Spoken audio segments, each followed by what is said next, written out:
ik no pere tau tapu tatak malot pompokin.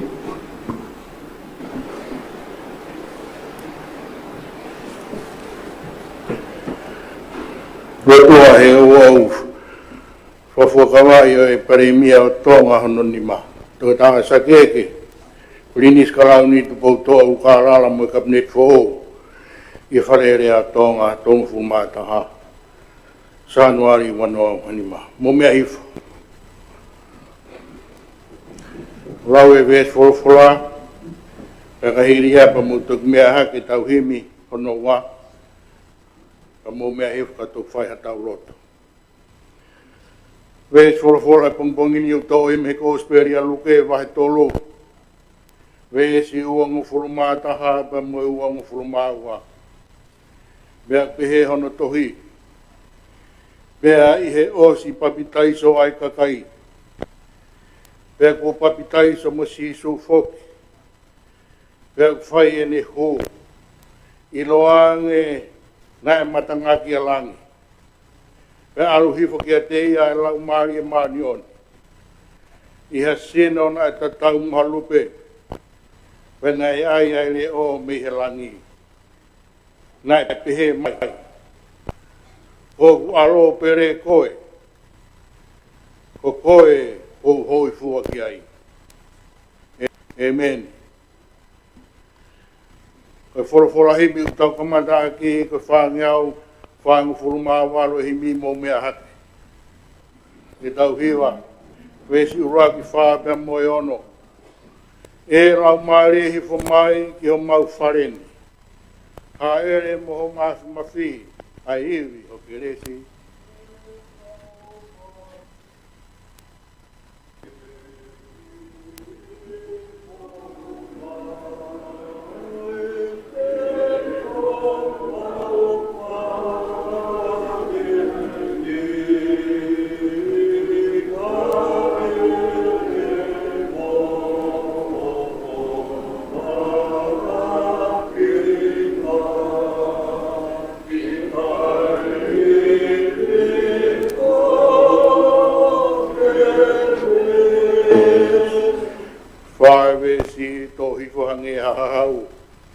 I ho mau atamai.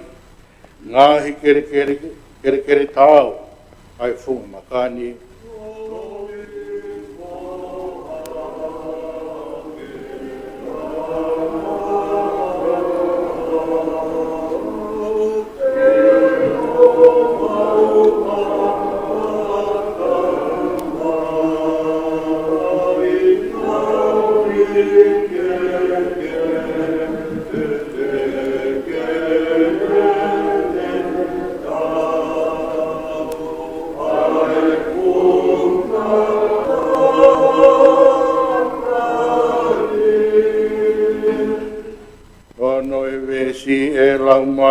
Tari mai a lotuni o watu. Haere mai ho mafu mawhi. Ha, lau maari e hau.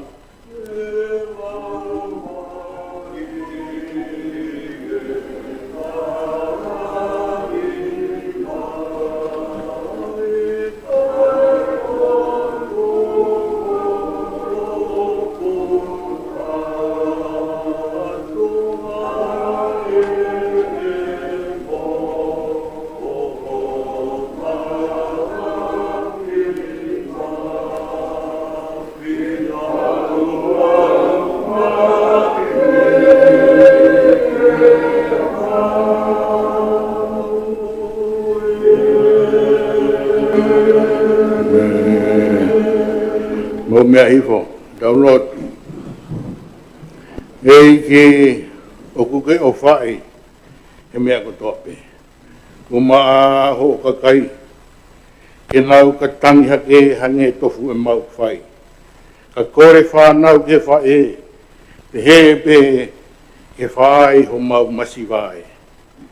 E lau maari e mafi, ha o ahi ho kakai. Ko koe pēna e tupuai a ho mau ngahi atamai. Ha o mohaiwi mei langi o tufa ke mau whonu ai. Te ke ia whiri ke mama o tuku ke tau whi au. Kai taki moa e a Fiona e ikai he o mau whanonga. Ka te mau hao me he koe o tō ai halerei mo oni. Dua mafi koe tamai pai manawa o whai a Fiona. Koe tui o ngahi tui. Koe pure ao ni o lani mo mamani. Ko koe nā ke hi fua ki mai i mamani.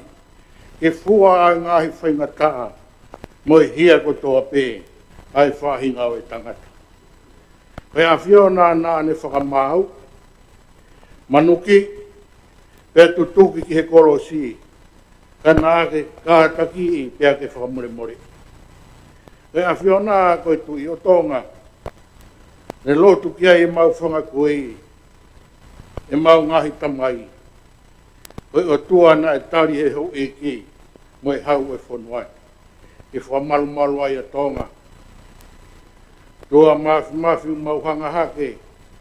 Mo hapai hake ho mau hau. Ai ni a fio ko tupo wono. O mau haka mo fia. E tō tala mei a tupo wak. E mau tauhi a lotu. E whanala ki o tua e tae ngata. O mau lotua e tahi ne koe ni ko koe nanas pau. Kau he koe ngahi whatungia ko toa o ne whahok maa le rea ka kai pia mui whunuan. E ki o mau hapai hake ai tama pirini skalau ni. Moe whare o ha maafu ki a Fiona. Ai aho whahistoria koe ni o mea mai o e kini staa e potu ngau ki mori me tau malu i whunua. Kore ai mama mo poto whasolomone. Ke whahokoa ki eni ngahi tataki kotoa te. Kore ho maalohi ke mauloto lahi. E wana ai ai ha taiwi te mauri ake a Fiona. A mau piki tai te yo mama mo mesi. Ko whitai o ki lau maari e peho i ki o whunua. Ha mata pure, ha takulotu, te moe ka kai e whunuani. A Fiona o ke toka mananga. A Fioi ai ngahi whainga taa o kune e whikuki moia. E ngahi nunua e whaitoko na tapu. Ai muwete ai ngahi whamiri. Sihova ko koe aho mau hao anga. O maluotua e sea o wharerea tonga. Kala ke mo kau ngā ue, ke nau whai ngā ue pē, ke hoko o tāpua ki hea pini. O nau tūpā ke lotua mau pē, ai whare rea tonga. Ai heo igno pere, mo e whafufonga o e kakai. O tua hoko e tama plinis karau ni hea honi, o e nista ki mori, mo e kau taua e nea fio.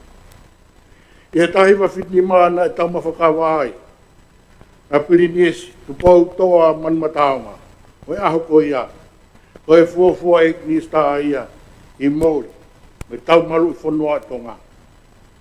E koe osi e ne tau ni manoa. Pe toi mea mai a Pirinisi tu pau toa u pārā. E hoko atu ai whatungia.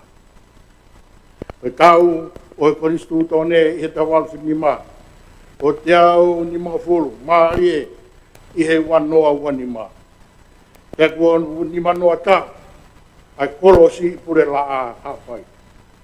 O maulotua ai whanofo e paremia. Mo minista pāanga o tonga toke tā ai sake eke. O whiewhia e whanua, o risko tu pau kai maa kere amaka. E tāpua ki kua haa e paremia hono nima o tonga. O maulotua ai toko en paremia, toke tā fusmalo. Moho no ngahi lakanga ko toa pe. Ai pehe ki ngahi lakanga ka pinet.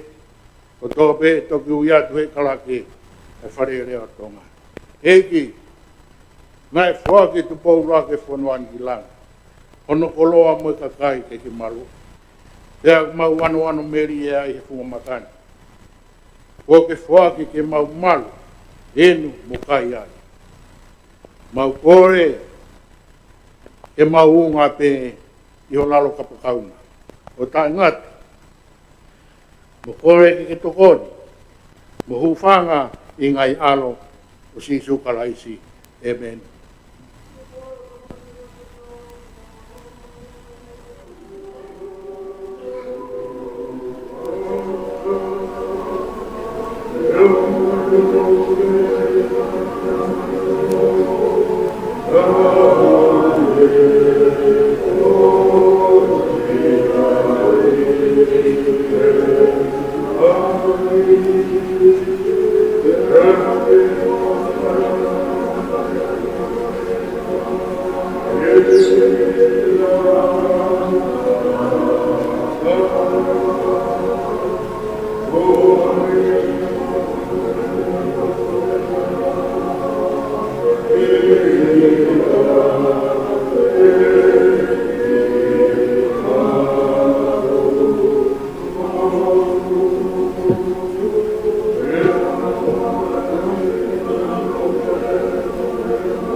Hoi ki tawa mai ki whikau e tā sinita, te kore ki he karake, ke whahoko no whawhokawa e eik paremia.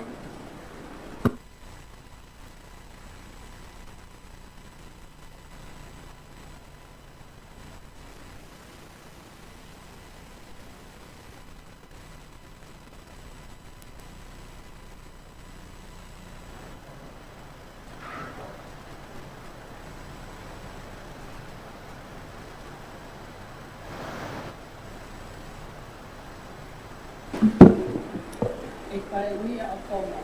O Fuakawa i a o Whaleharea o Tonga. O Whatatau, o Tukurungi, ai kupu walu tongi, o te mistu tongi o Tonga. O Kua Fuakawani, i a o Otua. E a o tua, E talanga fua maoni ki e ni afion ko tu pongoni. te talanga fua moani ki ni afio, o tu pogon, O tu i totonu o Tonga. o tu i to tonu o tonga. E te tauhi ma o oni mo hahawa. Ka te tauhi maa ni oni mo hawhawa, Ai konistu tone o Pureanga o Tonga. ai konistu tane ai pureanga o tonga. Te awhai ai ngā ue i e kupatinao. Ia whai ai ngā aue i e kotu ngā ue, I ngata anga o e kumawhai. ki he ngataanga o e kumawhai. Ko tui ko lelei ai tui mo Pureanga. Pauhi, ke rerei ai tu i mo e pureanga. Wau, Ko au, ai sake walu. ai sake walu weke. Paremia o Tonga, ka koe minista paanga, Pare mia o tonga ka minista paanga, minista te tautai, minista ke tautai, minista te prison. minista ke prisone.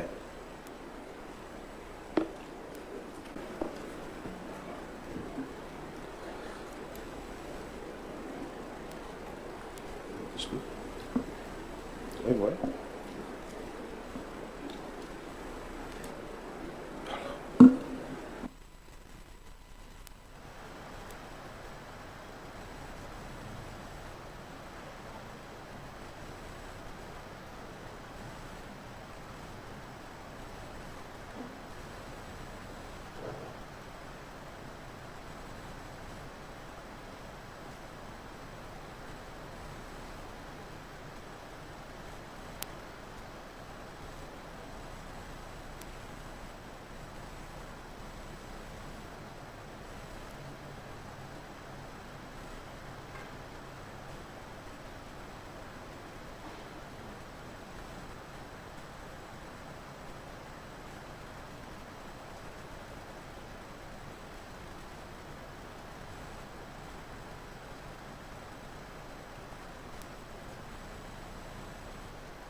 Koen ki he ek paremia ki whawhilaki mai ane hoik ni startup niti.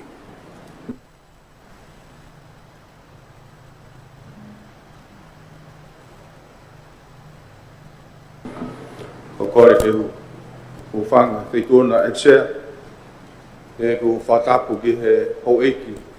Whakofonga no pere e na fio, e ku whatapu ki hoki ki he tama Pirinisi. Pirinisi Kalauni, boto au kalala. E ku whatapu ki he kau whakofonga o e kakai. Tako whatapu ki a kinau tolko tope kau whakofonga. Ure anga mei muri, ka pehe ki he ngātai whanua ma whewhinoi whanua. Ka he whahaukoto e whatongia koe ni. Ko e ki minista ki he malu, ki he ki muri. Ka pehe ki he eki minista e kautau e ni a whio. Ko e Pirinisi Kalauni, tu pautoa ulkalala.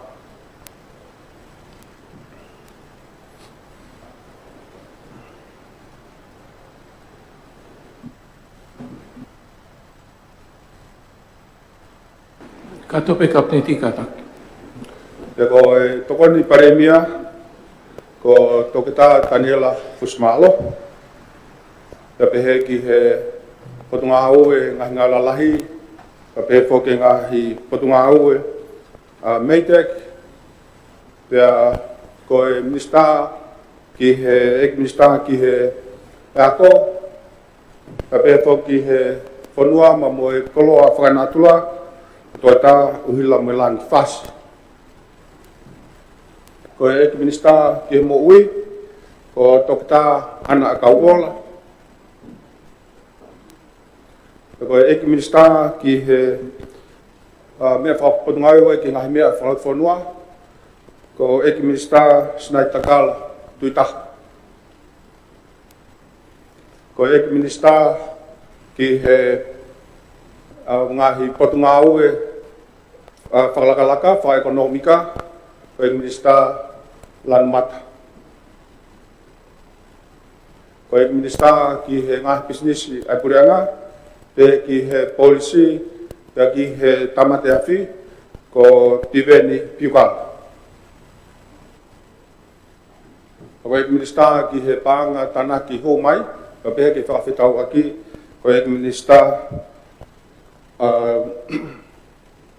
ko mateni tapuelwela. Ko ek minista ke taki mamata, pa pehe ke ek minista lao ko moare fina. Malo pito ekse.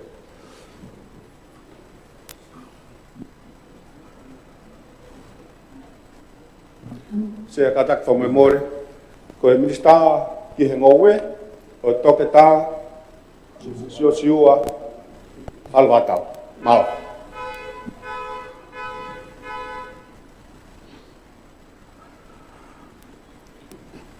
Kata ki karake ki whawhoka mai mai hau ik minista.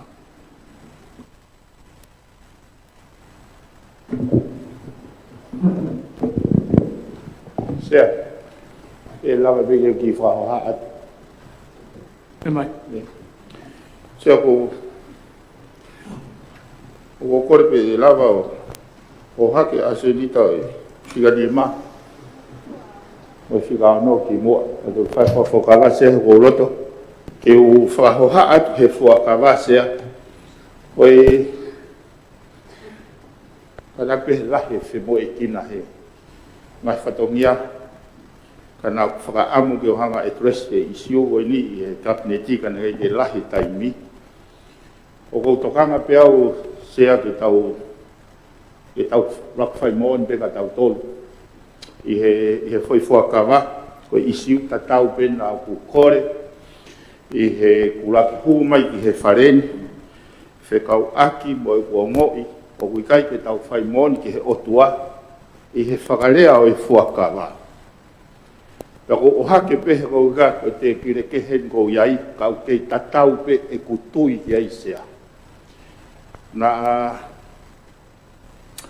lava ke o mai moa e foi whakatau ataina ko ia, ke o whakahoko atu e ku fuakawa i he rea whakapapālangi. He uhinga pehe kai te toi lava li riwe, he ne tū whatonga. koe tururi loyal sea ki au koe ne koe whai moa nia ki he otua, whai moa nia ki ne awhio, whai moa nia ki whanua. Pea ko roto peke o hake sea he koe resolution nia e wharente nau lava whaata. O kuhinga pe e sea neongo pe e koe ki mea si e. Pea ngari lau noa ke lau e tola. Nā koe septa for Owen. Ke tau hanga o acknowledge mahu inga koe tau fua kawa ni ke otua. O kai ke ongo te whai moon iha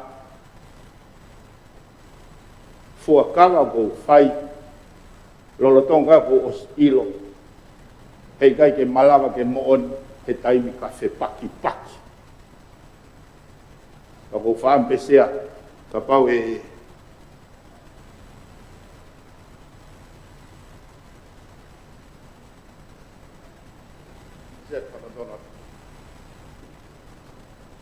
Me Mike no pere hapai. Tamu se tōna e seta tamu e tamu i niskarori. E pare mea mo e hoi whae lea tonga. E sea, o whaton tonu. Hoko atu ho ase dita. E wai kau nista e ke whakawa e. Pai ke nau, e ke e nau toro e whonga ngāu e whare lea. Toki whai hau tūtū ni ke mea tokanga kia e nista koe ke ni whakawa ke tuk whakata. Hoko atu e whakawa e ke koe nista koe. Kai toku wakai ke mea tokanga kia e me mipa koe te ngā tūtū kia. O tene tāu whee tau tūtū ni. Kai mahino mai mea e koe o tokanga kia i. Kai hoko atu e mea e koe ke hoe ni sta koe kai toku wakai malo. sea koe assumption pe ia e ho hiki no pere. O kou mahu inga i au sea ke pakou kore he hui he mawhai pe feituna ka hui he whareni pe o malawa pe whareni ke tau hiki ne ma ke whakaata ka kou whaingata ia sea he koe he kai ke lava lave lahi ke isi uko ni ka orewa ko laki ui e o weki ne mi pa ko tokanga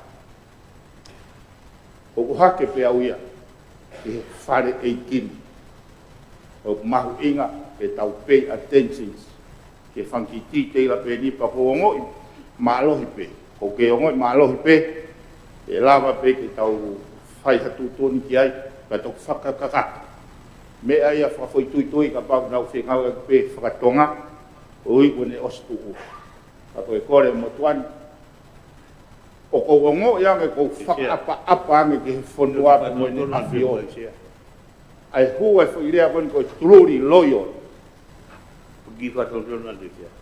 Kata pegi no pere pigi utari ho mea mai. Ka whonga ko osi tui mahino e mea ko ke tohangi ai. Ka utari whatontonu mea mai kia e no pere hapai. E tau hoko atu he tau asini taho heki. Ko mea ko mea mai kia e whawhonga o whemau ke whai tutu ni whare. E ki lawa ke tau whai tutu ni te ke tai whaha tau tari oi. Teu kore ki he ekpare mia ke mea mai pe iaha ne loto ki he mea whekau aki ki ai mea tohang ki ai a whawhonga. Tapu mai kia, pai rea tonga pa kou matapok te me e tamprinisi, kalau ni pa pehe ki he hoe ki whawhonga, hoe ki nopere pa pehe ki he whawhonga o e kakai. Sea kou lawe ipe ai uhinga, o ko hake ai e whawhonga koe ni, koe kato ki e kimi staa koe ni, o koe kato fufua taimien. Nā si o hake ai mea koe ni, i he ngahi kimu hake, a kou kore peke i kimi staa, tuku ke whakakakato e ni tau toki whoki mai. Tuku atu mua ke hako omit, ke te toki whai wakai ke mea koe ni. Kai whakahoko e rewa tau whatongia koe ni i pongpongi ni sea, kai whakatonga i pēsea mea koe ni. Malo. Mahina mea ke mea ki ai e parmia. Te whaatape ka pau kia ha minista amana ke whawhakawa pe kia ha ne loto hange koe mea koe ni o tohange e minista polisi.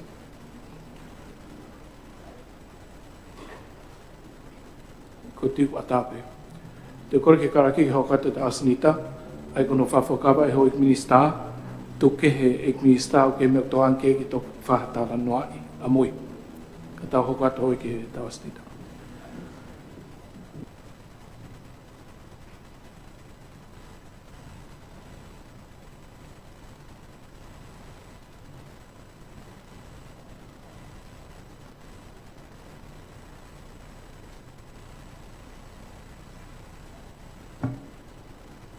Kalauni, o toa Utalala. O whakawai ni ai whetu una, I a o wharearea o tonga, o whakatatau, e kupu walutonga o te mistu tonga o tonga. O kō whakawani, O gofu whakawani, I a o tua. e ao o toa. Ke tala mo fua mo oni ki ane awhioko tuko uono. Te taronga whua muoni, ke na whio tupo ono, Koe tu I to tonu o tonga. koe tui to tono o tonga. E te tauhi ma oni oni mo hao hao, Pea te tau i maoneon, mo hao hao, ai komistu tone o kure anga o tonga. ai koni stu tone, o pureanga o tonga. Ia whai ai ngā ue, I tupotu ngā ue, Ia whai, e ngā ue, e putu ngā ue, I ngata anga o e kumawhai. ke ngatanga o mawhai. Koe uhi ke le lei ai tu I me kure angani. Koe ui, koe lelei, e tui mo pureanga. Koau, Koau, I niska launtu koe toa unkanga. i niskaun, o toa o kalala, Minista ki muri, nista ki muri, me minista ki kautau ai ni apio. o nista ki katawa ni a whio.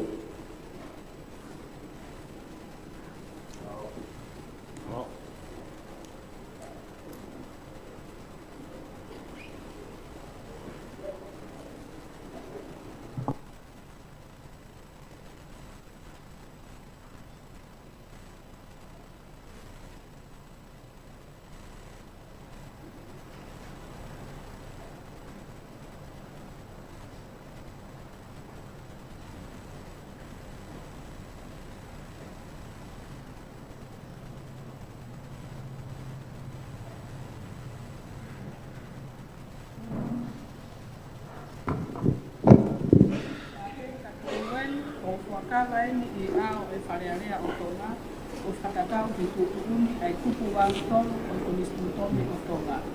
O kō whakawani O kō whakawani, I ao e utua. e ao e atua. E utalanga fua mooni ki ene a whioko tuko uoni. Te utalanga fua mooni ki ne a whio ko tu pongono, Koe tu I to tonu o tonga. koe tu I to tonu o tonga. Te te utauhi ma oni oni mo hao hao, Pe te utauhi mā oni oni mo hau hawa, ai komistu tone o e pure anga o tonga. ai onistu tone e pure anga o tonga. Mea whai ai ngā ue I e kupu ngā ue, Pea whai ai ngā ue e potu ngā ue, ki e ngata anga o e kumawhai. i he ngata anga o e kumawhai. O hi ke lelei ai pui mo prea.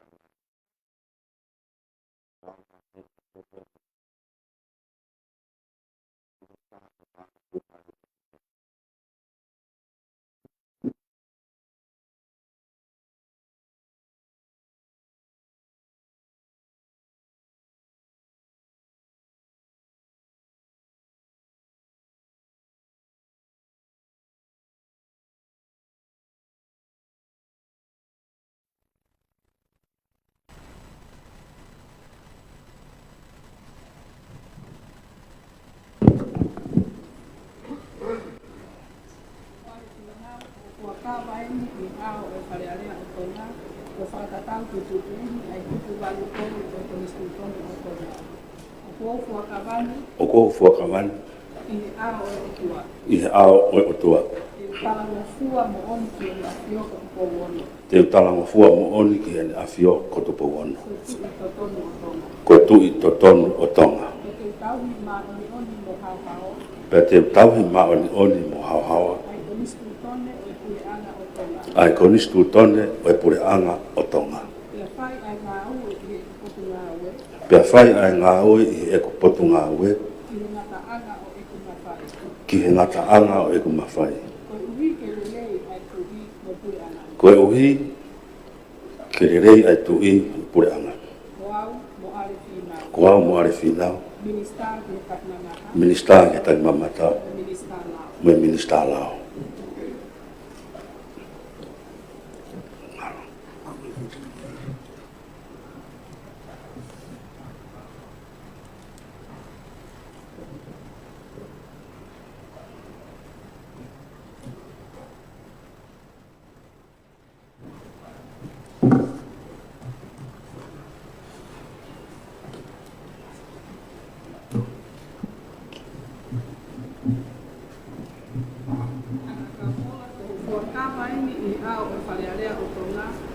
whakatau te tutuuni e kupu walutoro o te mistutoni o tonga.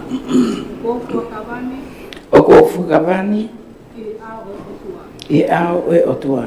Te talango fua mooni ke ne a fioko te pouono. Te talango fua mooni ke ne a fioko te pouono. Ko tu i totonu o tonga. E te tauhi ma oni oni mo hauhawa. Ai konistu tone o pule anga o tonga. Pe whai a ngā ue e pot ngā ue. Ki ngata anga o mawhai. Ko wike lelei a tu i mo pule angane. Ko au ana ka ola. Ko minista mo ue.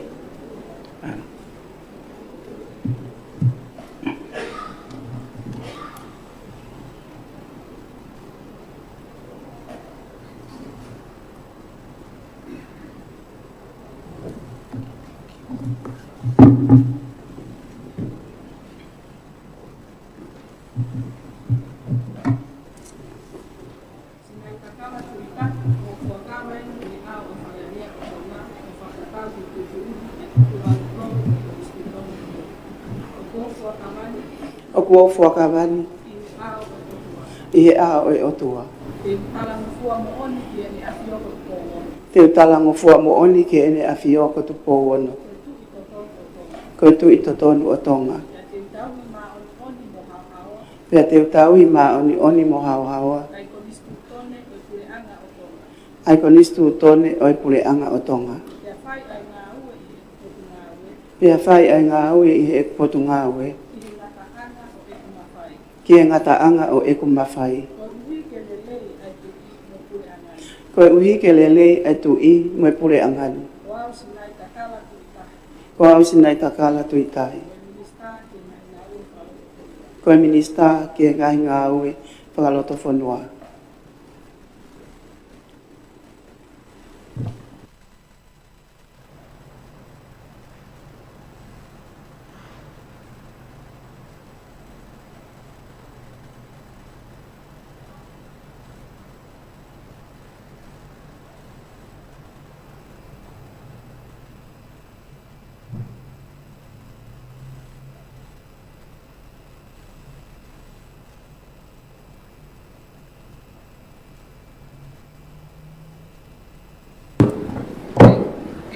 Paremia, Daniela, e o Mihifo Fusmaeli. Ko hua kawa eni i ao e wharearea o tonga. O whakatatau ki tutu uni ai tutu walutongi o tutu o tonga. Ko hua kawani. O ko hua kawani. I ao e otua. I ao e otua. E talango fua mooni ki ene a fioko tu pōmoni. E talango fua mooni ki ene a fioko tu pōmoni. Ko tu i totonu o tonga. Pe te tauhi ma oni oni mo hauhawa. Pe te tau maonuan mo hauhau. Ai konistu tone o pule anga o tonga. Ai konistu tone ai pule anga o tonga. Pea whai ai ngā ue he potu ngā ue. Pe whai ai ngā ue he potu ngā ue. Ki he ngata anga o eku mawhai. Ki he ngata anga a eku mawhai. O uhi ke lelei ai tu i mo pule angani. O eko lelei ai tu i mo pule angani. Ko au Daniela riku o Mihifo Fusmalo. Ko au Daniela riku o Mihifo Fusmalo. Pare mia o tonga, ka koe minista ki he nahi ngā ue lalahi. Tokon pare mia o tonga, ko minista ki ngai ngau lalahi. Pea moe minista ki whakamatala hea, mang anga i, mang anga whakamatala, tokanga i kina o e whakatamaki i whakainatula, a takai, te tūtaki, me whewiri waki o e hea. Minista ki whamatala ea, mau anga iwi, mau anga whakamatala, tokanga i kina o e whakatamaki whakainatula, a takai, whiutaki, mo e whiliuri waki o e ea.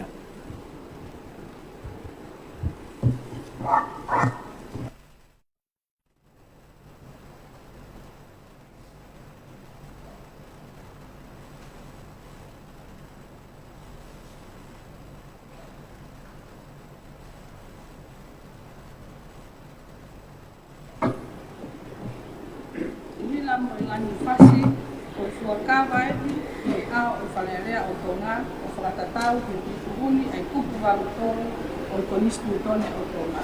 O kuofu a kawani. O kuofu a kawani. I he a o e otua. I he a o e otua. E Tala no fua mo oni ki ne afio ko ko wona. Te tala mo fo mo oni ki hene a fio ko tupo wono. Ko tu i totonu o tonga. Te tau ni ma oni oni mo hau hawa. Te tau ma oni oni mo hau hau. Ai konistu tone o pule ana o tonga. Ai konistu tone ai pule anga o tonga. Te fai ai ngā ue i he kupotu ngā ue. Te whai ai ngā ue i he pot ngā ue. I he ngata anga o e kumawhai. Ki he ngata anga o e kumawhai. Ko uhi ke lelei ai tu i mo Ko uhi ke lelei ai tu i mo i pule anga. pule anga. Wau uhila mo lani fase. Ko au uhila mo lang fasi. Minista ako mo yako ngā ue. Minista ako mo ako ngā ue. Minista fonua mo ngai koroa karaina. Mo minista fonua mo ngai koroa whakaina tua.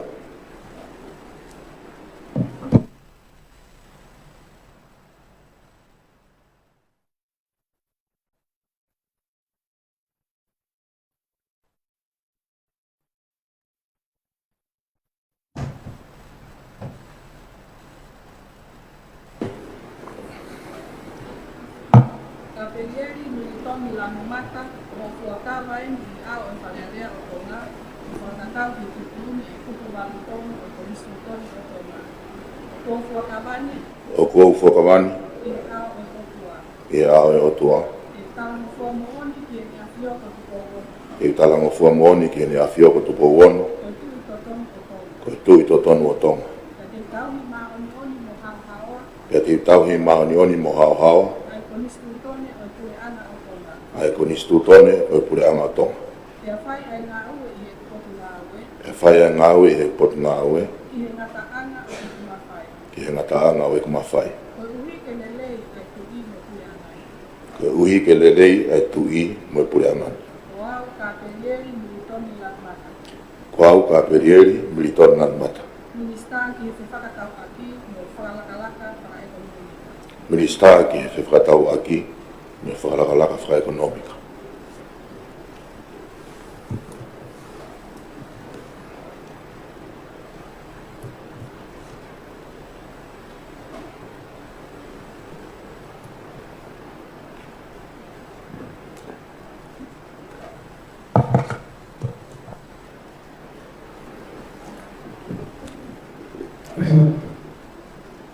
Siasiwa moala halabata ko fuakava e mi i a o wharearea o tonga. O whakatau ki tutuni ai kupu walutolu o koristu tone o tonga.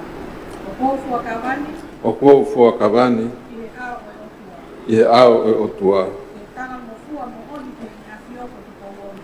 Te talango fua mo oni ki hene a fio ko tupo wono. O tu i totonu Ko tui totonu o o tonga. tonga. E te tau ni ma oni oni mo hau hawa. Pe te tauhi maoni oni mo hao haoa. Ai konistu tone o tue ana o tonga.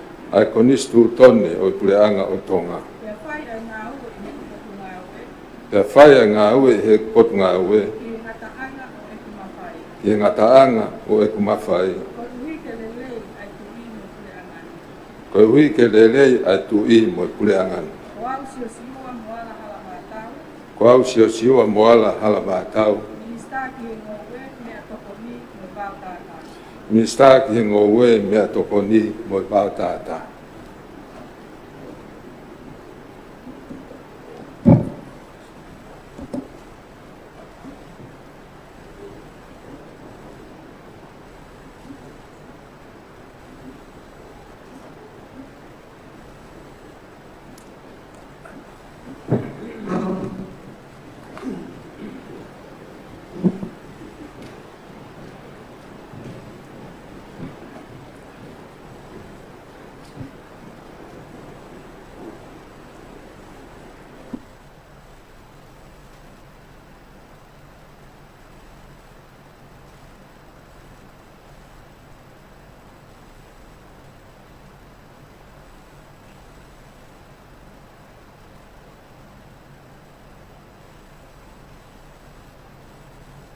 Whamarotau ik mista, tu koen ki karake ki uihok mimpa whare.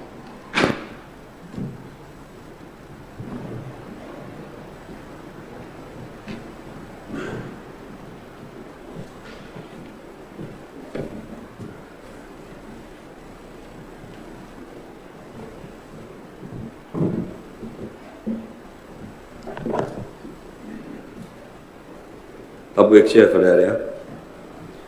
Tapu ek paremia ma hoi ki minister kabineti. Tapu e hoi ki whakafonga o e hoi ki nopere ne fio. E tapu e hoi ki whakafonga o kakai. Ka tā ke whahoko honoi o e whare ke ahoni. Flaite, tolungu fulmata sanuari, wakma o fulmanima. Ik sia o e wharearea.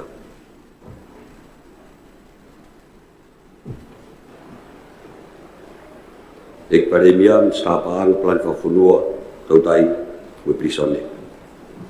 Koen.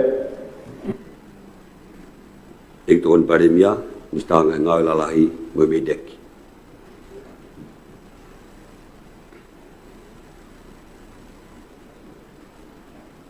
Ik mstaki muri we kau e nefio. Owen. Ik besta koa ko ngā ue whanua mga koloa whakaina tula. Koen. Ik besta tāna pānga humai mo tute. Koen. Ik besta whakatau aki me whalakalak whakaekonomika. Ik besta tak mamata mo lao.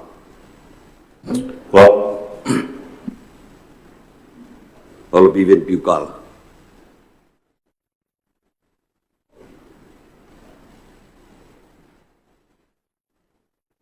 Ik ben stam ui. Koen. Ik ben stam oe met ogoni mo watata. Koen. Ik ben sta ke ngai ngai whalat whanua. Koen.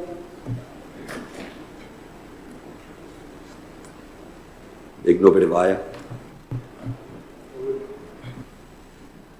Ik no pere tu wakano. Ik no pere fohe.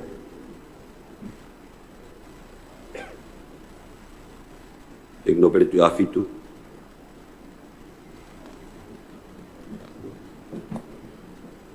Ik no pere tu lakepa.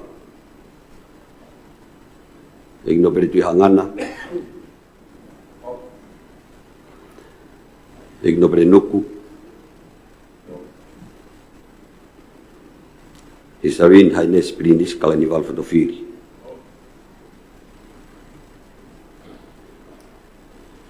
Te vita fatafek puloka.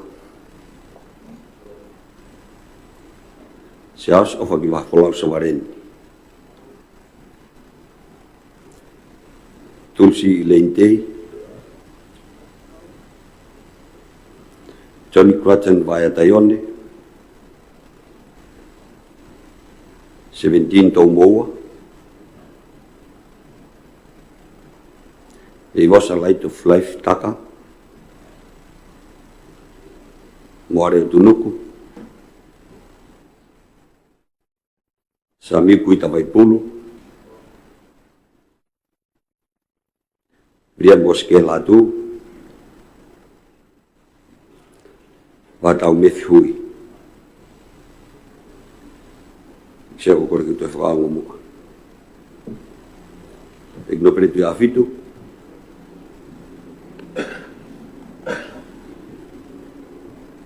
Seventeen tau moua.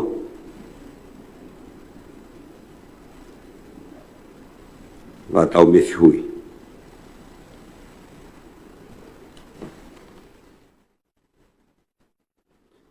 Sia ka tanga tari ui. Koe poake o kumau heni.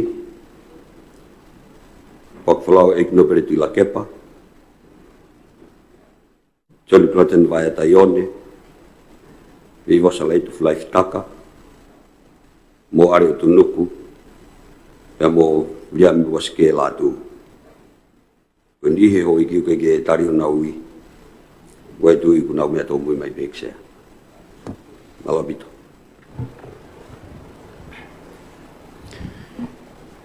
Se la bek faki fahoan. Tamu e iksia farelia. Pataki e tau pamia.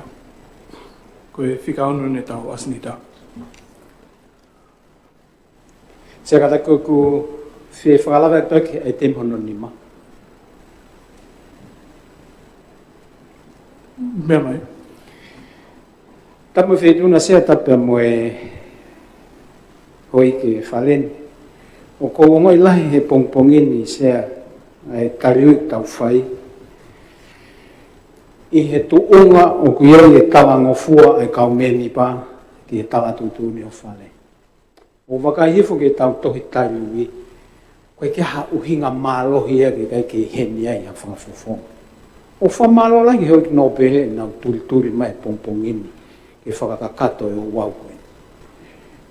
Koe mea koe ni utau whakahako he pongpongini sea, koe kātoanga ai wharearea o tonga. Koe hanga mea e toi mahu ingange kiha me mipa na e whiri mai e he kakai ki he wharearea o tonga, ka koe tūtūni e wharearea o tonga ke whaiha kātoanga. O koe kātoanga mahu ingaini kono whakafua kawai, koe kau ministafo ou ki he kabineti. Kumia mai mo tama pili nisi. Kamu wakai atu ke te pili e kakai. Tala mai he tohi koe, tohi tariui, koe poakina te whaipie ki he ahoni, ke folau. Sea, ko ho tohi tūtūni ke mau whakataha mai na ke awea e koe ki mua au pito pihe ngahi aho folau koe ni. Koe hae whahinga whakatamai ki koe no ku whai koe ni he kau whafonga koe ni. Koe hae whahinga ulunganga, o kui kai ko ha ulunganga tāu e ke whai a taha whale a lea. Ke nau, ke whai ho tala tūtūni, ke tau mai, ke kātoanga ai whale. Pamana toa tu me ke tōn pai mea ua ke toi tawhakawhanga. Kai tu mai ke whai toa ha mau ki tau kapu ngau tō.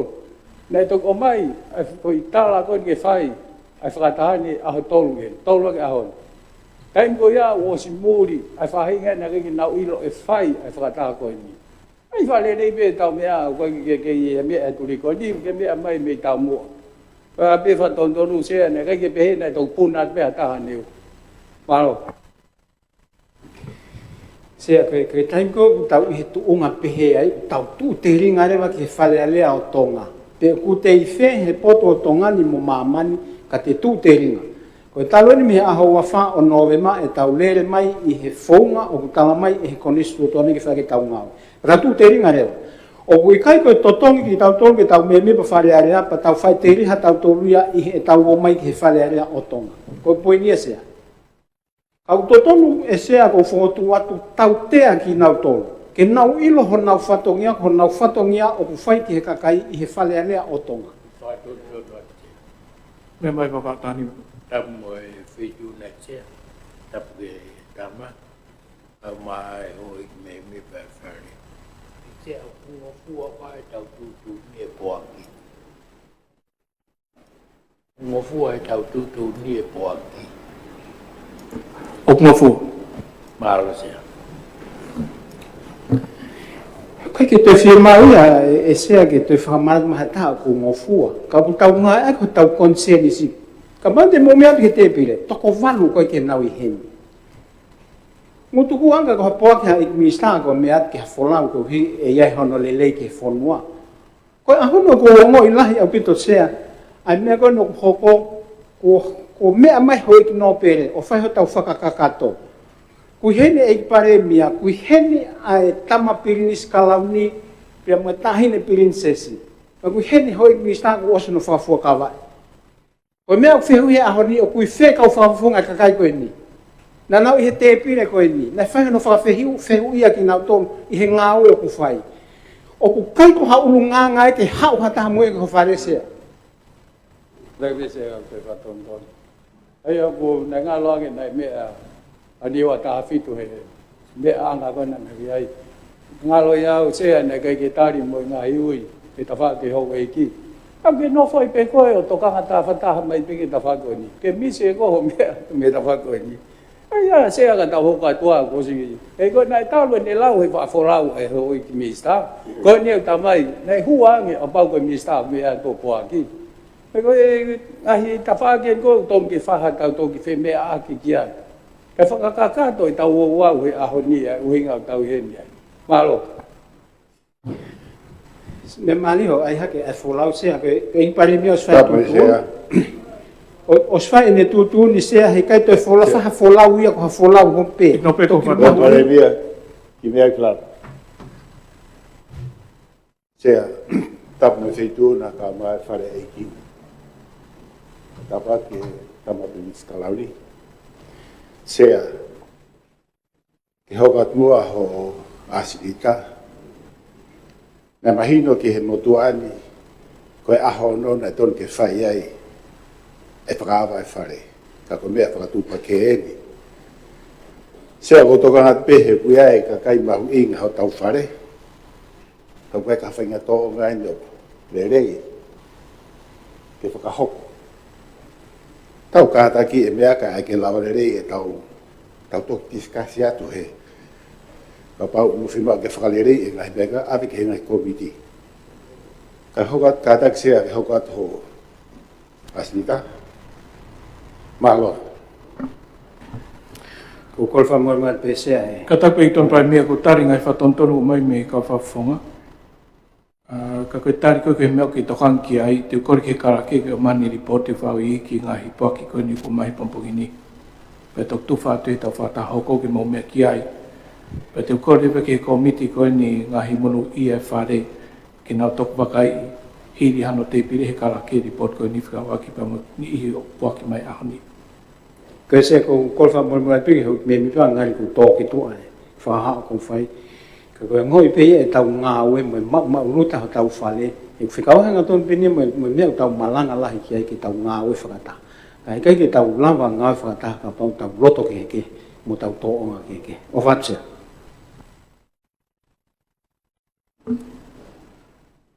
Pataki he awhia e tau tahai o tō he tau roto tonga. Tapa mo ni awhia o tamatu i tu pō wono ko he hau o tonga. Tapa mo tahi ni kuini na naspau. Tapa ki tampinis ka ni ka mai princess ka ni. Tapa ki pare mia ek ton pai mea ka hoeki ka mai hoek ni sta e kapneti. Tapa mo e tama pinis ka ni wa fotofi ka mai hoeki ai fonua. Tapa ki hoek whawhonga ka kai. Awen whatap makehe ki kau whawhonga ki pametika me muri o nau i heni he pompongi. Ka mai kau aahi, kau hika po ka ama mau inga whawhokawai ai kapnet fo o mo hoi ni stai whanua. Hoi ki konga lahi ta asini tako na ko o si lava whakakata. Kau hiko e natula koe ngā ue whareareani, ka mea ko tōpeo whotu mai ki tau e rea. Ko hiko lava whakakato no ui ai hoi me mi pai whare, ma lava rewe ki ta hoko atu ki hono area i e mena o hake e whawhonga tonga ta whitu. Ai whikau ak tonu ia pa me tau toi tutuni, tutun whika ua taha. Ko e re whakatonga pe i e whimea aki i whare reani. Ka neo mo ia o whakatape i he tutuni, ai whare rea whika tolu, ke whakaataha tutuuni o ka loto ki ai ai toko lahi whare. I pēte tu ani whakamari ke whawhonga tonga whitu, ke o mai whotu u, ke whai ke hatu tune whare patau toko kwa.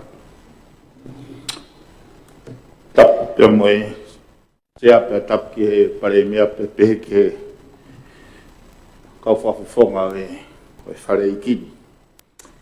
Sea ko whamalola ki he whaingamari o ke o mai. Wai whamalola ki he pare mea pe pehe ki ne awhio ai whalala ku o mai. Sea koe whare, koe tau kawe. Nai makatūngai hono o mai e tupo uluaki. Ke kamata ke houa wharearea ko toa pēa ke lotu. Nā ne pehe, e iku e tau ngāu e ko toa pē ko e wewe. Ka pau he ngai ke tau raki whakatokanga. Ke hingaki e tau whalala ki he otua. Sea koe mea koe ni uhange koe mea ai pare mea. O i kai ko hano toki o hake ia o ona eni. Nā o hake he taimi nā ko hu mai ke wharearea, Ka ko mahino I pesea mahal na kai ke tatau ai tausia. Ke isio wan ko ha kesea.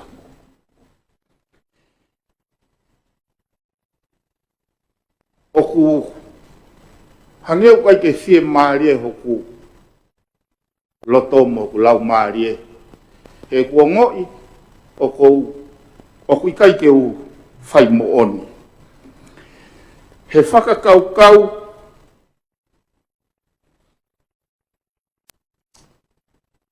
o mea ta tau pēnau o hake he ku raki hu mai whi kau aki mo tuu ai whoi whuakawa. Ka o mai mua sea ke u whakamatalai e ku maka tuu ngā. He kou tautou lawe pe kai whareni kau hange o te kei pe ke tatau e tau maku pusi. Koe whoi whuakawa ko ni o wai mea lalahi tolu ai lere palaleri katoa. Uruaki ke talango fuaka kato ki hene awhio. Koe tui ka tono tonga. Mahino ia. Koe whuakawa i ke o tua. Ua ke u tauhe konistu tone ke ma oni oni. Palaleri au pitope. Tolu. Os hoku iwi mo tuku ingata mo ui. Ono ngā wei. I he mawhai o mai he lau. E lelei ene awhio. Ta me lelei ai kakai. Palaleri katoa. Sea nā ku lau e hopo. Ai tūtūne e kau whakamau whe kau aki. Moha tūtūne whakatū. Pana e peheni anga ai toka. Oi tūtūne ko ia. Oi whakamau angain o ene awhio. Pea o mau whaka apa. Tai ahan ka tau ke ene awhio. Ka koe uhi. Koe konistu tone. Koe uhi koe konistu tone. Ena whepaki. O mau tui koe whaka amue ene awhio ke tauhi e konistu tone. Ka mahalo na oku hala e wharei. Ene pehe na wāwhanga tuku. Neongo e nau whakaapa apa ki he ene awhio. Koe whamau anga ene awhio. Oku nau tui ange ke puke ai konistu tone. Tutun whamau anga e sea. Pea pehe ene lave ki hoku lotomo hoku lau maari e sea. Oku mahu inga ke tau hanga whawhe na panga maari e sea. Koe whakaamu na hoko ai hene tama pirinis kalau ni i he kabineti koe ni. Koe se tafo owen ke tau hanga o mo te nais e tau whakaapa. Ke hake mei loto ai ua e whakamamata mei tua. Ke hake ia mei loto. Koe ku kore sea mo fotu u. Ke kauhu ek me mi pa. Mahino peka te au. Ai mafa tuki tuki e whatongia. Ke o mai haku ngofua. Whata tau ki he tau toitutuni. Ke u whakahoko mua. E ku fuaka wā. E rea whapapala ni. Uhinga pe tahsea. Koe fu idea koe. Lai fuakawa e kau whamau anga. Na nau ngau ake fu idea koe truly loyal to His Majesty. Ta kou lau e au e fu statement koe a more honorable ange ia. It's an esteemed statement. Koe ui koe mafa tuki tuke whatongia koe minister polisi au sea. Lahi ono ngahi pore. He ka pau hei kai ke tau whai mo oni. Ka tau whalala ki he otua. Ke tau vete palo parema ku whekuki mo e whanua. Whekau aka mo e trucks. Mono iwi mono malo.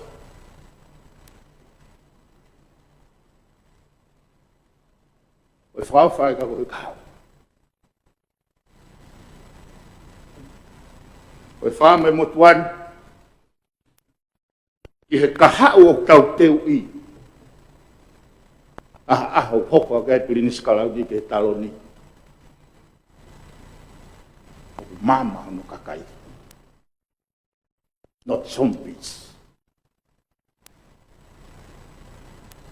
Se ako kore apuia, he koe fuakawa koe mea whakafui tui tui.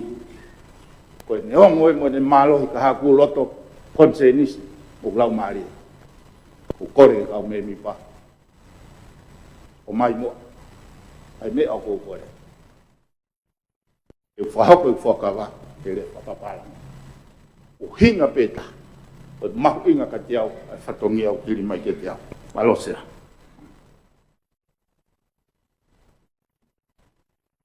Marofa fonga. Oi ke ki hapo po ke foto ni.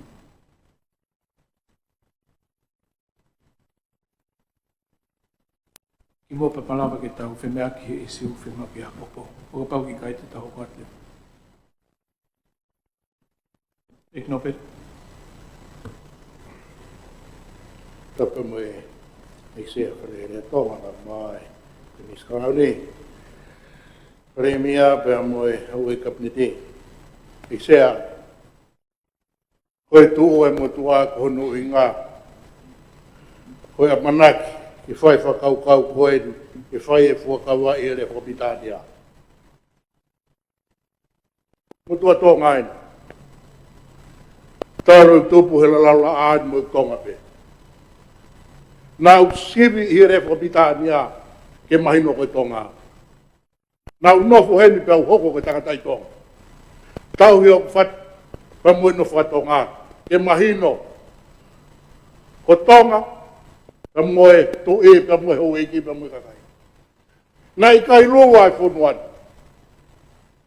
Nai kai whai ake te kolonia whonuan. Nai kai tū pe whonuan wa ko i peki ngau tō. I hene masiwa. Pea ne tau hio no tau whanunga motua wau mai ki ahoi. E sea, o kumea mai ai pare mia fo ou mo whakaukau fo ou. I kai ke whakawa e ni minister polisi. Kai kore he minister polisi ke hoko koe muri. Ke whakawa ia e he wonga o tongai. E sea, taro i kutupu aku e mo e kuako e re whapitania. Taro i kutupu aku e mo e kulo uru e re whapitania. Taro i kutupu aku ia te kei ke tukulo loa au ke re whapitania. Nā kuako pepe au ilo i peau tatau mo i takatapuri. Segi ki whakondona te. Ahoni ko fotu mai me i tawhake e pure anga. Ke hoko re whapitania mahino. Koe kakai tonga eni. Nā i kai kolonia whonuan. Segi ki whakondona te ikno pelena mau halai kakai i he Sea, kaukau. koe ke taria whatontonu. Ik no pere ko taria whatontono. Me mai knista. Sea, weko kuhinga kuia ke li liu. Ai lao pe koe o mai e mo tua pālangi pe koe. Ai mea whai kai tau kape. Koe Sea, hala au pita pe sea. Ap mo e feituna pege o e whare area. O whatontonu e sea na ke mea mai ak te wako po pa pala whare ni po. Ko hai winga tau ke hoko atoa e he mea koe ke po. Malo. Sea. Tu mo ke uki hanga whamalala sea. Ai makatuunga pe toi lava ke mawahe ai mausia. Koe whairea koe sea koe talango fua kakat.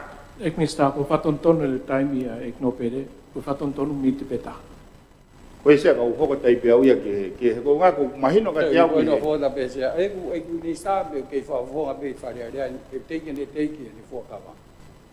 Ko whafonga ko whakanofo ik ni sta te ki ai ki whakawai. Oia. Ki rope ke toi whe, o mahino pe o ku tau hokat ki asni tape i kai. Ore ka hoka ku se angi ko whatontono o mai, ne ka ia pōpō. Ku kia pau te loto pe ko ki toi malanga pe. Sea o mai mua ke toi whamalanga tu ai makatuunga sea. Ai ano. E nei kai ke u amana ki au kei malohi pe ai. Sea kau hanga o hake makatuunga ki toi ki mahino ani. Koe whairea koe hono whakatonga. Ho fua kawan e ao e o tua teu whai talango fua moon. O whakarea koe he tau konistu tōne he whaparangi koe truly loyal to his majesty. Ka wat se ai whatata mai no. O kore mpeke no pere ke ore mo ke wat e poini. Pone ospana koe ya ko fe mari koe hai o mo fai tuturi ka koe ke moutari kai moutari. O kuata fa tontonu ka mea koe ki te tuikia. Se au tege ke u atu foi se te sia pe a koe whatontonu ni whawhonga ek Mr. Polisi ki he mea malanga koe ni e no pere. Koe whatontonu a koe ni e ki whawhonga. I he mea ke he tainu. Mea mai no pere. Pe sea, koe ku whatontonu. Koe kupu o no ua koe ko nistu tone. O kui e whare area ke le whai ene tūtu ni. Ai a whamanawa i he kupu o no ua. Ai kupu, ai tohi, ngā au e koni koe o whake whaituna. Ai mawhai ko ia. Koe kupu a taha koe koe o tohi tūtu ni ko ia. Lea pē taha o ngā ake whare koe ni ko lea whatonga. Kupu a taha. Koe tū ia koe a koni tūtu ne e sea. Koe malanga koe ni, ka pau te tau tari en hen, te tau whoki o whakatontonu, e tohi tūtu ni, ai na whakamanawa i he kupu o ua koe o koni tūtone, ai mawhai ki he wheitu una, ke ngāo e ape rea taha i he whare.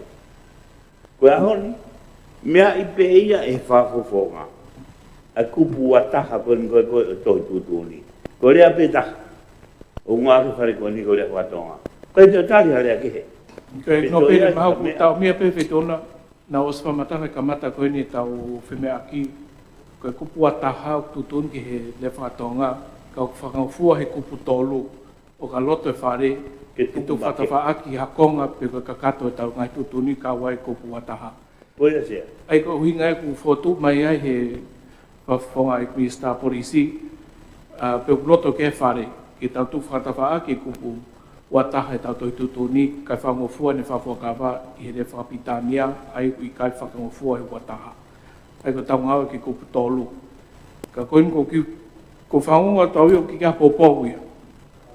Ka ki mua ka hoko ato e ku whemea aki atu ka motolu, mea mai e whawhonga no pele ko e nimo ne malanga ai koin tau whawhiki ki ai taimini.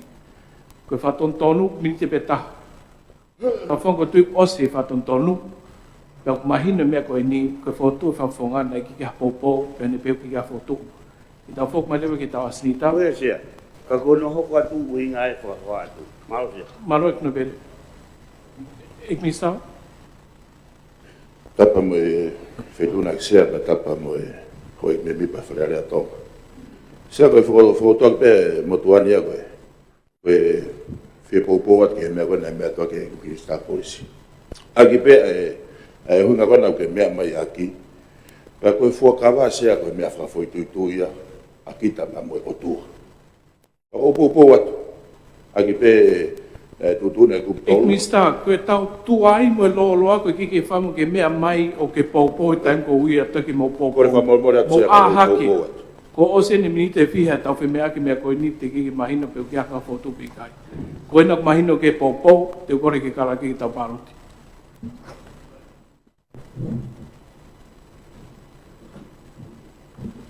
Sea, katak pe koe, os mahino tutuni, kai mai Me mai kope.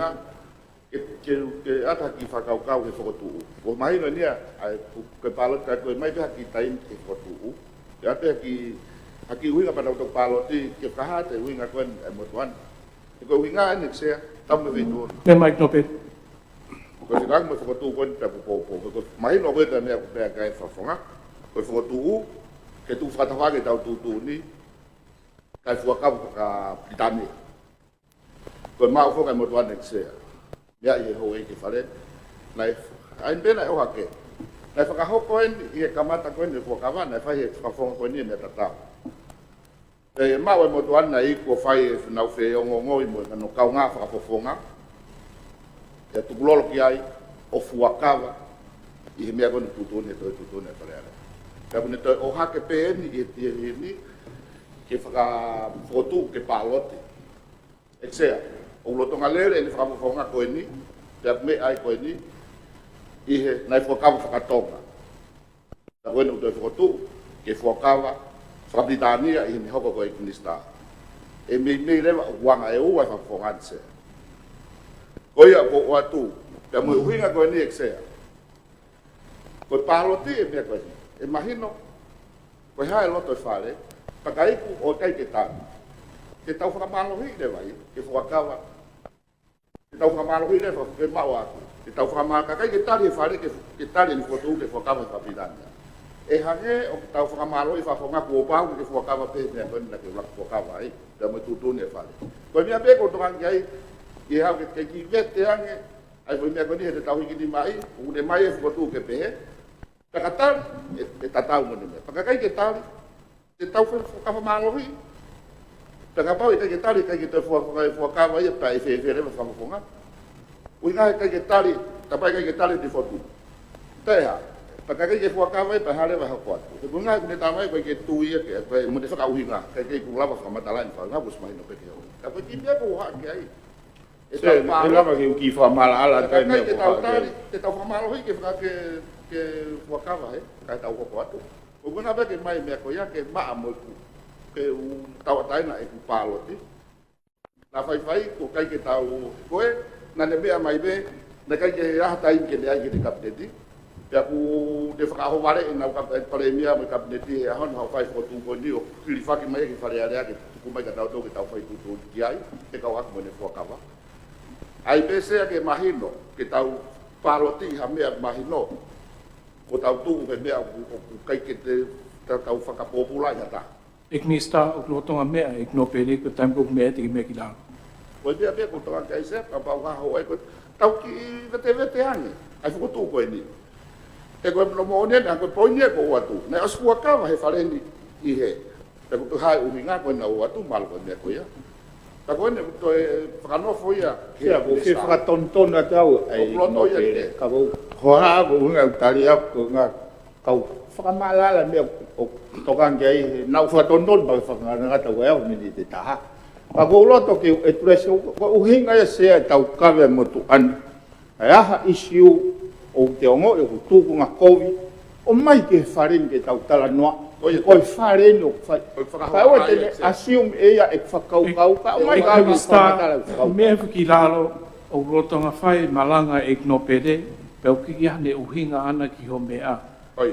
Koe mea whaka-process o mea mai ki ai a e kno pere. O toka ngai ke he pakpaki holo ngai tutu ni. O kiki loto e kno pere ke whamalohi hataha heni he whafokawa. Ka te tok whamala ala tu e osa whamalanga e kno pere. Koi ni bek sea. Ai tuwa kutu watu. Whika ako ke he kukef tutun ke pāloti. Ka kutu ipe ke tuang ke ki vete anga pa ua harto e whakauhinga koe ni. Ke mea ke poini ko o watu. Ka koe poini pea ko o watu e au ia. Ke whekau aku mo tau teo ke tau pāloti e whakotu koe ni, pakatari, e whai roto whawhonga, pakakai ke tari, ko hange, tau hanga nato, whamaroi te ke whai te koe mea koe ni, ka koe na te ke tok mea mai, ka kutu i peu ton me ke tuanga whaka maari, ke mea mai, ai ho e ki mea mi pa, ke tau hanga o whemea ke mahino lelei, ka tok pāloti, ko kuinga pe, ku whotoha ke aku ia, ko tutun ke tau pāloti, ke tuanga pe mo whaka maari ke wha whemea, pakapu mea patukus ke komit kakato, ke Ke mea ake mahino e ka nau tau pālot ke whai tutun koe. Pālot se, ka ke whai pia o tutun malo. Wha apapa peau ki he nopere sea. Ka koloto ke o mai whai ngamari e koe ni ki u wha mala ala. Ono ke he koe o raki hu mai, nei kai kia haku mawhai ke ulawa rea, ke u tau kapo, ke he mea na tui ki ai. Na mo tamte e mo tere te opa turi au ki tua, pakai ke uira pa hame na hoko I loto ni. Kana au o sifie maria pe au sea ko hanga o hake isiu, ke koe mea na mo oni ki au. Sai. Na whenga ke uvete aku pe whakawana kai ko hawhe mai no aki, pe ko whakakau ha taha. Koe mea na uvete aki e tala no whatata koe o eiki o ngoe anga. Nā ne kore ko no ngo whoha, ke nāo ke he ngoe anga he aho I taha. Nā e io taha pea I kai e taha. Ka ko maha ke pongpongi, tama na e io, nā e whakapiko piko e pakai ke alu. Tama na e I kai, nā e whakatomala e pea alu. Ka ko whehui koe I ai. Ko hai hea ngo tangatani nai whahoi fua ke eiki o ngoe anga. Koe tamana i kai pea alu, pe koe tamana i o kai alu. Koe uhinga e pena ku ngau e kia te ulau pe whakatonga kau whakaparang sea. Kea, e whakatontona. Koe mea koe nga ku sea o mai e Kristara. Koe kia handa kai ke na fuakawa na ua. E te ke na puaki.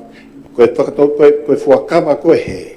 O ke fuakawa he awe o tua ngata.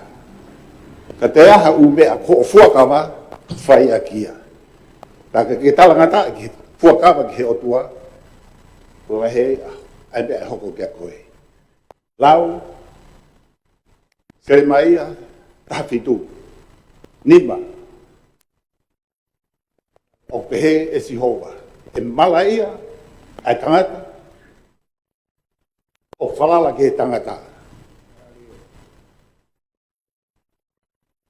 Koe haa no hinga. He kua to'o honoloto me he o tua. O te mauahe o mo whakauhinga a ki mau tolu pe. Mo nofo ke he wholwhola, pia nofo ke he otua.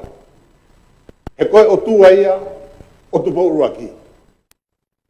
Ha mea, kua tala mai he mea.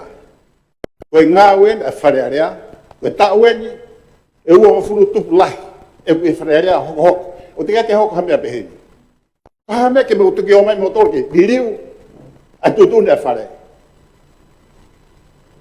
Mo nofo ke he otua. O e ama tala mai ka hina he ka hira ngia ko loto u he.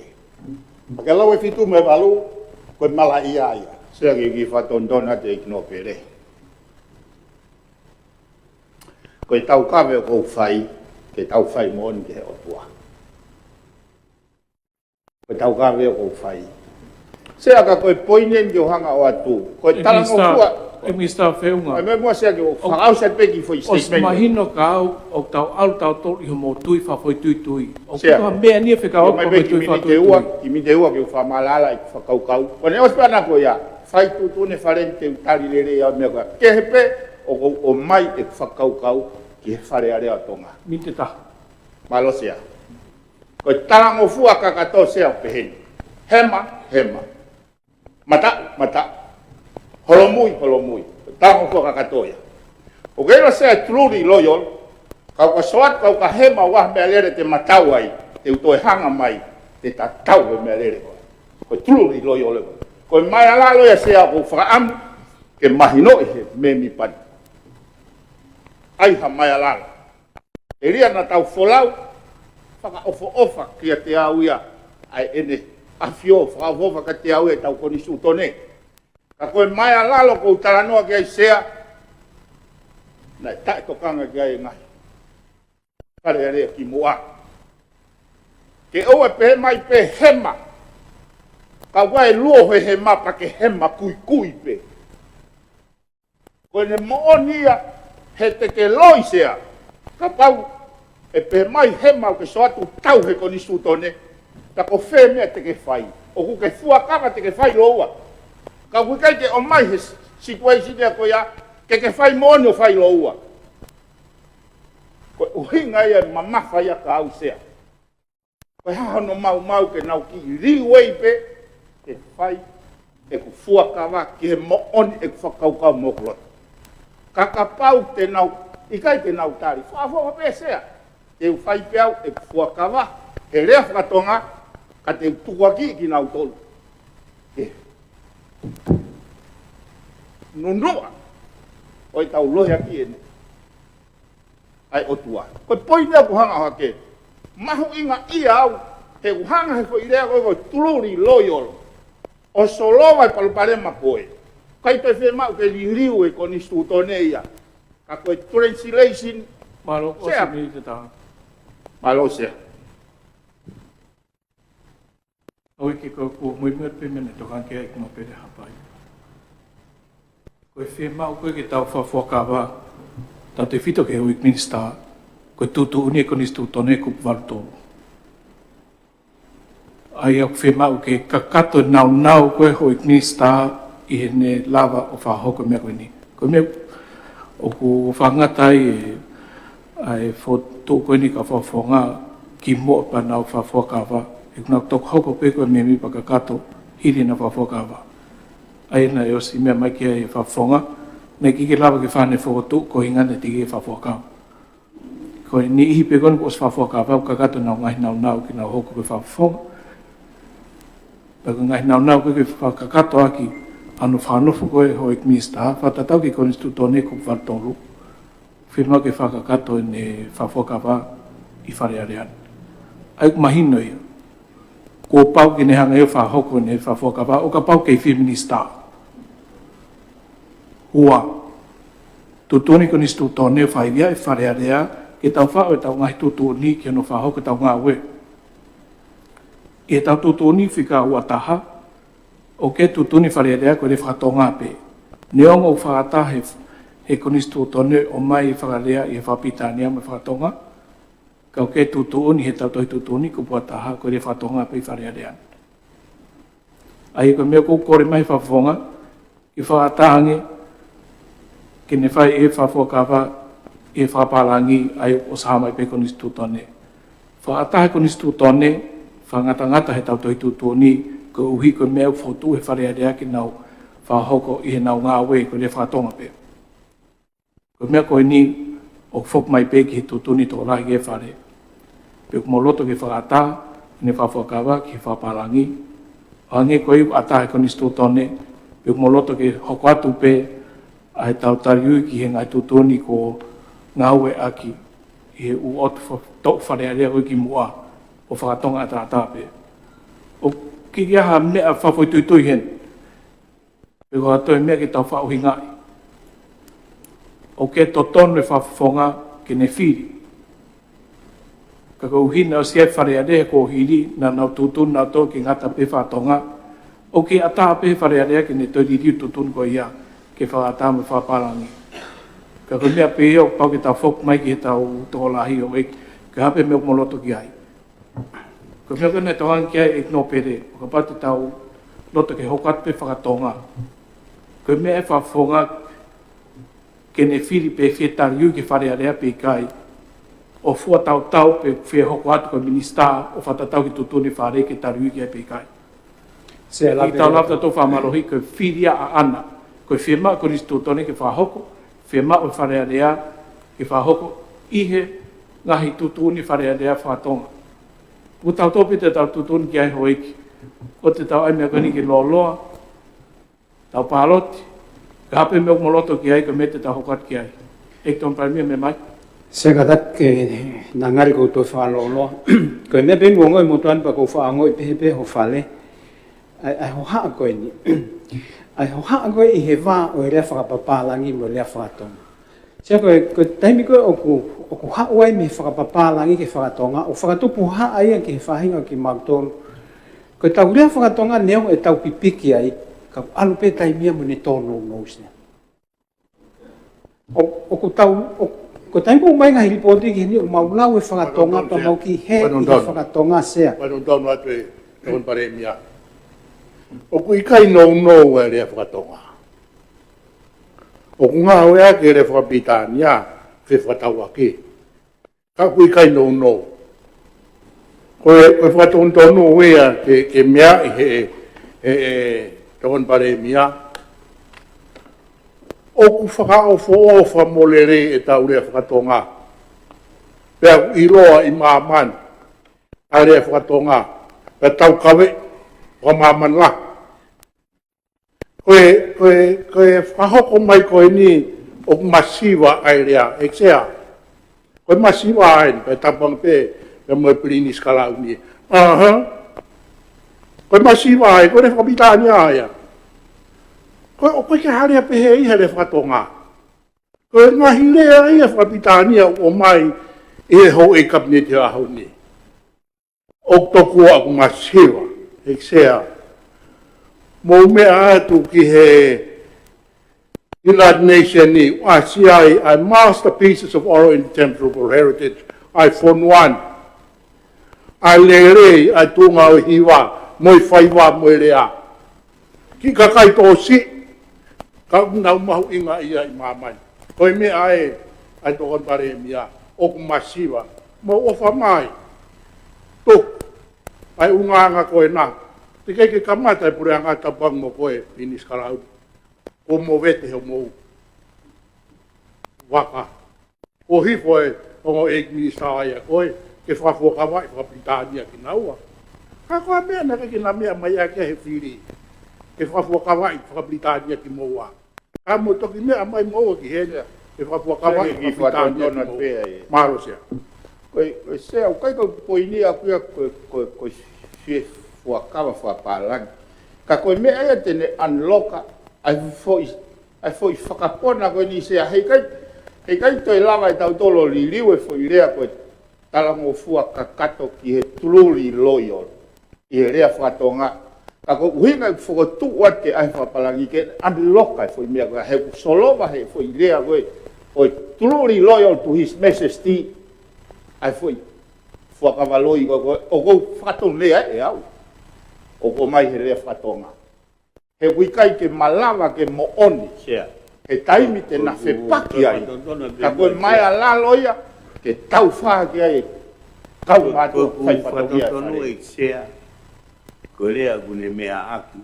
O koe whakavaloi. Kore ke mama. Ko ia peia kune hanga whakaungai. Ka kohunga whakatonu atu. O koe kia whakawa hemi kua whakawalo. Sea katang mo kai whakawhok mai ku malanga koe ke whai. Ka kohono wā sea. Kasi mo ki osi whau. Mea ngai tuki hokai koe. Ko mea koe ulo aki. Kupu ataha koe whakako mai. Koe rea whaka-officiale ke ngā o ke wharea rea. Koe rea whakatonga. Ante e kupu ataha. Ka whai mai whotu. Whakapau moui a kupu ataha. Pagi una puha uhinga meu te whae te mea koe. Koe rea e whakako mai koe. Sea ke ki whatontona pe. No, pero koe tau whi mea ki. Koe unga pere ke ki Minista, koe taim koe kou lea ai, pake mea whiki lalo.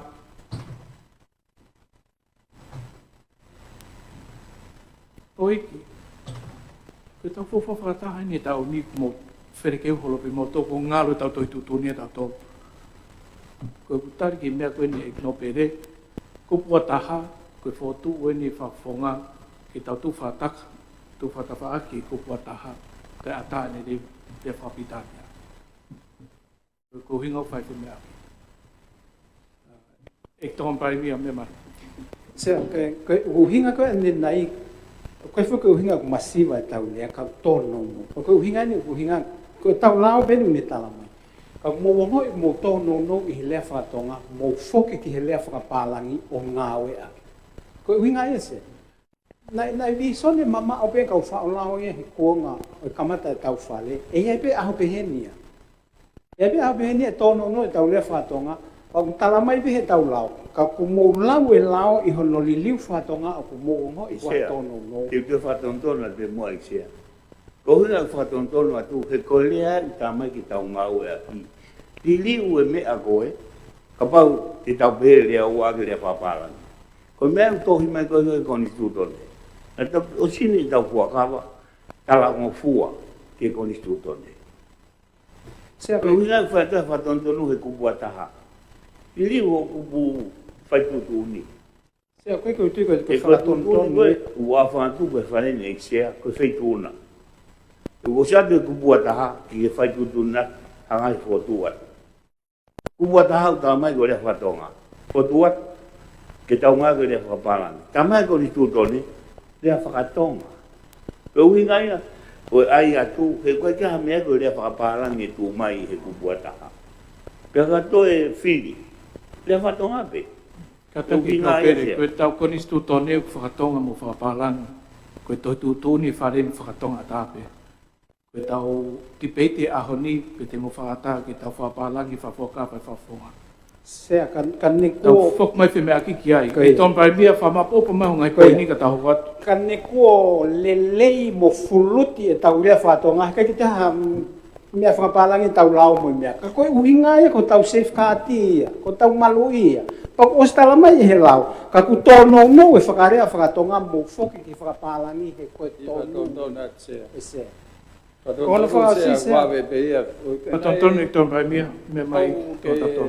kau mari le bantui tau mahina mahalo ta tau fe alwa ki ko nga ko na vili ke lili o ki foi le fa palang ko to pe fa tonga e o annual report na lahi tai mi lahi ko nga be ko na kamai pau ke mai fa tonga pau ke mai fa tonga ko fa le ko ni ko de fa tonga nga ki ko ni ko lili o na fa ka na to kana a uia ke tai bi ko lahi tolo nga o fa le ni ko hinga ko na vili mai ko foi le ko o to ke fa tonga ko foi le ko pa ko ni ko ke he ya se pa nga fa ton tonu e na me a me ki ani a fi me ko ya se ko talangofua ko obedience ko loyalty ko tukupa o ko pono ke se ko poini fa ko poini ki o atu ko halai ni ala ho e he kupu ni mataha u tala mai e oange ki he pure anga ai mafai pure to oia he pure anga ko mafai fa ka leve leva au tau tuuta he ahoni he tunga tau iai ko hala ko ia ilo no ai hake fa palangi sea o ku kai ko ia ia ko lea to tonu ko mafai nga ue ka o ku ke ripoti mai pe pure anga ia ki he fa ia o tonga he ko mafai to tonu tu kuai tapto ia o ku ange ko ne mea ko mafai fa ka leve leva o ko le atu be ki tau nga e pe mea ko he ko distu to ne o mo si asere pe ai o pa ko hinga ia ke hanga piki ke a ma reaction ia e te maula wa mori ke mama ka ko le pe tau foki mai ke tau asenita ka wa ka tau hoko ai palo se ko whakatokanga pe ke se ko tau pipiki he tau rea o ku kai ke kakatu o kai ke ne o mai ko to ai me tau fe mau pa ka ure ma ke tuunga ko ia pa tau whakakau lele ko lau malie o mea he ko lea o kuha no upinga meaning he lama pe ke toke se ki whatontono tapu mo e wheitu na te tapu mo e hoik me me pa e whare i te ka pau ko tau wheme aki ko ni he loro tonga ko uhinga o ku whehala ki ai riri ure a ko ku whai ko a honi sea ko me a ko ku tohi ku o tohi pera pau rewa o ku ai a me mi pai o ku ne fie ma ke whakatonton o ku ai whonga ngā ue ai whare ko mai ne whakotu te a rea i a hatai mi ke ka wikai ko tai me ne ke o mai ai me a ko ia o tu ata hokoatu e fuakawa ko e o kai ko e whakamaro ia ka ko e fuakawa e ko tohi e tutu ni o whatatau ke ko instituto ne sia ka tau lawa whai moko lawa te whatongia ko ni maro sia se ko whasi pe ke ko whatokanga pe a ko hi lama pe ke hoko whalang ko tu ko hinga pe a ku ia te hinga pe ke taha o e whalin e ko tau ko tu ko tau tohi tutu ni tau to hang ko mea se ko taim ke tau to hanga o vakai i moi o se mai ai ngai report ko na benchmark stat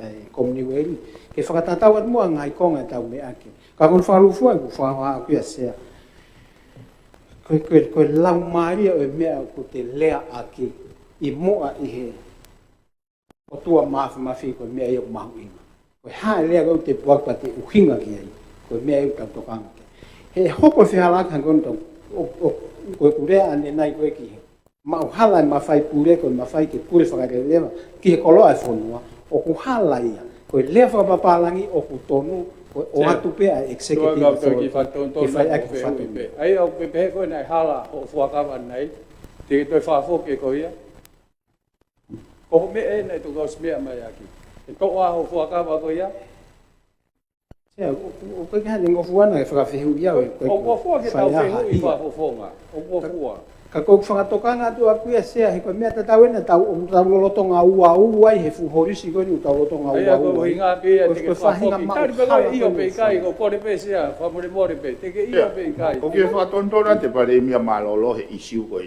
whehu i ko isiu e ni aku o wikai te fuakawaloi ha taha i hei whare te whakatatau ko ene mausia ia ko mausia mo tuan o ko ngo ia o hala ta ko na whakau ke ton pe ia ko au ko koresia ko koresia o whakalao me ko korepe tau iki ta hoka ta tau ria ki he paroti ko tu os whiunga whimeaki.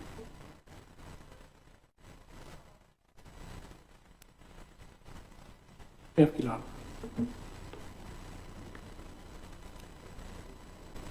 O iki ko mea koe niu ki ke whimau ki whaha tau longoa ai ma tau noa wholoa. Koe whihui pe o mō loto i he tau paroti ki whangofua e whawhakawa i whaparangi.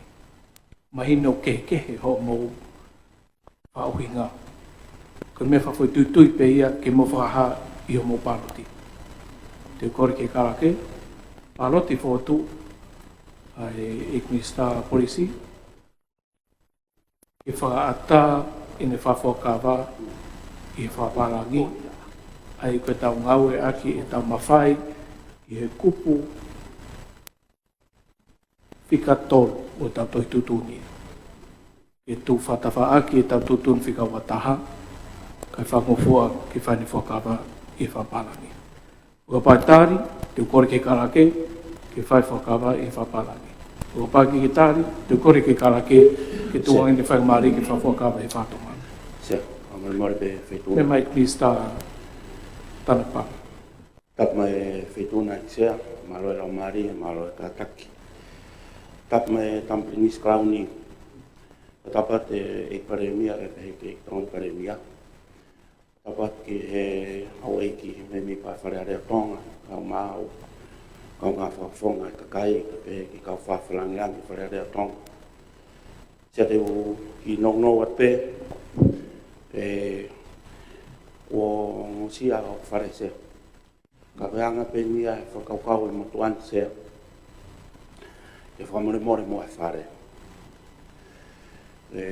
Mahina pe ke motuani ko isiu ko ni o huongo ki he mafu whakawhonga me o mai ko me whakatuu ko e mea whakakonsenisia ki ai. Ho eiki ko e rea whakaofisiare i he pure angae ko e rea whakapritania. Ko e rea whakaofisiare i he wharearea tonga ko e rea whakatonga. Neongo o mai loua pe o ngorea o whangaue aki pe. Ka koe tohi koe tutuni wataha, koe rea whaka-ofisiare o rea whatonga. Ono hinga ape koe mawhatutuki o fuakawa i he pongpong koeni. Koe hanga i o whakaukau sea, o koe ko ha asenita pehe nia ko ha ngāue a pure anga pe ko ha poti ngāue. Fuakawa whafui tuitui nia toko tahkoni. O hinga i o kamata i o pehe ko au mea. Fuakawa. E whakaosea ki o pehe o au mea o fuakawa. E uta tau pehe a whakatonga na whakapritania i hono kakano ko fuakawa. O tari o nistu toni o tonga. Ene pehe sea o tui. Ka pauna ko toi asenita ngāue ke poti ngāue. E mamafa e tau tutuni. Ka kono uhinga ko e koe fuakawa whakafoi tui eni a toko tākoni, ka koe fuakawa ko ia o tohi pehi koni stūtone. Nā rere ia sea, mau pōpō atu tukuanga. Toko tākoni ke fuakawa, i he fuakawa pe ia o tohi koni stūtone, a whapritania. Ka tau ngā unua ki mua e sea maho eki. Atu ki whai ai pe hawhi mea aki. Ko whai pe whakalawlawe ki e paremia, tokon paremia, tapu me tamprinisi.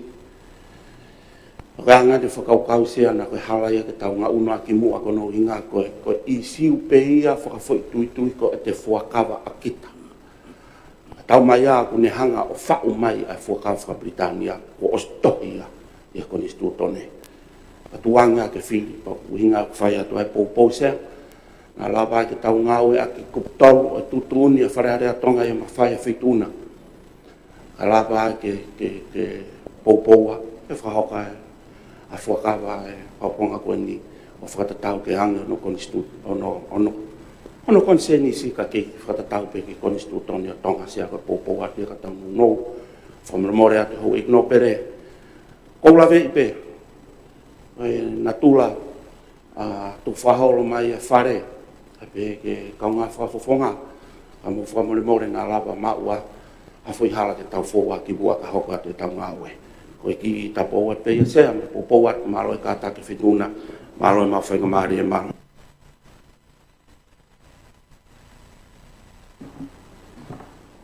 Ek no pere eu. Se ko fa malo pe wi ki ngai fe me aki ko fai. Ko la ve ku bono tolu. Ani ko ku tolu ke tu fata fa ki ko e tu ni. Ku tolu tu fata fa ki tu ni ko le ki nga fa o sia le wa ta ko le fa tonga. Ko fa le ale ai no tonga sia. O kai ka fa le ale no sila pe ko fe. O mau inga a bito le ki ta nga wa ki fa le ko ni. E ko pese di la hita o fonwa o nga le fa tonga. Pakapau di tau kiri we mea ko ni he ahol. Ko ni la hi ni fonwa. Kita ngau aki mea utala mai he tohu tutu ni, ka kua vili toko taha ko ni, kini whai e fuakawa. Ka pai pehe, ka pai mea patau ki toloi mua hono whakafuakawa isea, hufotuan, toloi, ka maha tutun whakalao, patau whakafuakawa. Ka fuk mea pehe ki ta whako mea e ko ni taimua fuakawa e, patau mea mai e. Ka kou ingai o kou mau ia, ki he lea, o whalea lea tonga, ko le whatonga. Ka kōwili mo tua mūria ko ni, ke whakawa mūria. Ko hinga e kore tu ka pau mea pa ki tolo ia e whakawa ka mai haa. Whakauhinga ke liriwa e kupua taha. Ki taunga ea ke rea lo ua. Ka koe mahawinga koe e whanea rea tonga, koe whanea rea ki ka kai tonga mo e whanua ko tonga. Ka pau koe ki whia whakawa e rea whakatonga, he rea whakatonga. Sea. O kai mau lahi o hoko whare he ahoni, ki tau honga liliu, o tau whaunga whakatonga. Ka hui koe mai e le uhinga, o whakawa lo ia ka pai whakawa he whatonga. E whakawa moonia he whaparangi.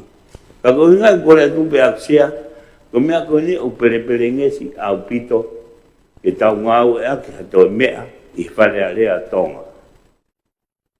Ko korea bia sia pakapari wa behe ko fotuat ku maha tau whakauhinga lao ka tu whakawai to taha ko ni whata tau ko instituto ne. Malo se. Olo aki e no pere o kike mau maha mea hen. O taunga ki pe whaunga ngau e whare area ko i whotu popou pe roto ke to lahi whare. Ua ko whotu ki ha popou ke hoi. Ikai. O kia popo? Popo sea ka, e uhinga ko ni sea. Nei, kei kia tau mua e ko tolu, ke ngau e aki e taimi ko tope. Hake ko ni, ka pau loto pe ma tolu i ha taimi, ke lau tō taha pe lao, pe hiki ni mai o tari. Ka koe mea e whai, e kei ki toi lau tō tolu ia. Ka mau loto ma tolu, ke taha ia tu, ai tau whapa ngā ia ki a kosi. He ngā asi he mea pau ke lere ke osi. E tari, hiki ni mai pe koea, ne kai ke tau mua e tolu ia ki he mea kotoa pe, nei ai e ngai procedure meta e sa ia ke whai aki ai tolu. Ka koe, tala mai ka e koe wha uhinga koe pe he e whai keni he tolu ia he toinga kotoa. Koe tūtū ni, koutu ia e se au, nei kai ke tau mua pe, ka koe ko popo au ki he mea no pere e wa. ki whaton be se apu petuna. Ko isi ko no mea mea e kaunga whafonga na se whai hopo ai. Whai no hino ia whamau angatangi. O pure whetuna sea, te me tutu uni ko ni. Ai whare area i kuptoru. A pau pe uni. Tari kuptoru. O kai ia pere, mea kane koe koe uhinga nia ke mea whakalau, koe uhinga pe nia ke principal na whaua ke kuputolu. Ke whanga rewa he kuputolu ia o dictate katoa we umea koe o lawa peo pe hea toa o sipiko e lau ula ki tāri peko ia ko ne tāri e lau. Kei ke toi alia lau toa tolu. E koe ngahi mea ia, koe ngahi makatunga bau inga ia o tau tau tūtū ni. Yo pa koe tau wala ini ke whamon ke teike o whakapalang. Tau o ata ko toi toi ngai ia toi whehui ke tau hiki ni mai pe tau tolo ni. Ki toko net ki he premia malolo. Sea koe kup tolu, na ni ngau ke tu whakatafa aki, ke ua toi tipeiti, ai von se wa fe wa tolo koe me e ok mafatu ki tuki se koe nia koe personal fua kawa pe a ki e fa honga to ta fitu ne abu ke fa ma wa nga ba nai ta me fa ma nga mo ni o ka kai hoka ka o ta koe une mahi no pe ta koe une mahi no pe la yo nga wa ke kuptolu o fa mo me fikilalo e ki fa to pe ke to ngai ha ke me ko ni ko foto ko ni e wa no pe e wa o ku i kai ki lava ta ke foto o lo aki ku ta fa la ne foto ake uhinga ko ni ne os fai e tutuni fa mauanga i hopo an gon me mai ke minista pena tutuni fa mauanga ko a fa tu ko tutuni ke fa uhinga fa kalau i fa rea de ani ko sea pene pe ki tau lava toloi ai me ko ni ke o mai ha fa rei fa lao ko uhina os tutuni me ko ni he time ko na rock 5 me aki ke fa foka ba na tutuni foki mai me ko ni ki a palo te fare pene pe tatau pe tutuni e ko hiri mo tutuni he ahoni te tau fok mai pege paroti pene pe te fa foki ai foto ko ne no pene popo i ko hita fala tau fok mai ke foto ke toi ai ko foto ko ni ke tau paroti ke tau ngau e ake tau mafai i he kupu tolu ke tu fatafa ki kupu ataha ke fa ofuai ai fa fokava i he fa palangi mahino ke ni ihu mo popo ke mo ni ihu ki mo popo ki foto ka ta fa fok mai pege paroti ki tu ni to rahi kala ki ta paroti foto ko roto ki tari foto fa ma ni ba so ke ik mista tak mamata ik mista bang humai ik premia don premia ik mista ako ik mista fa dawagi al bivin bikal Goto que é trofitu.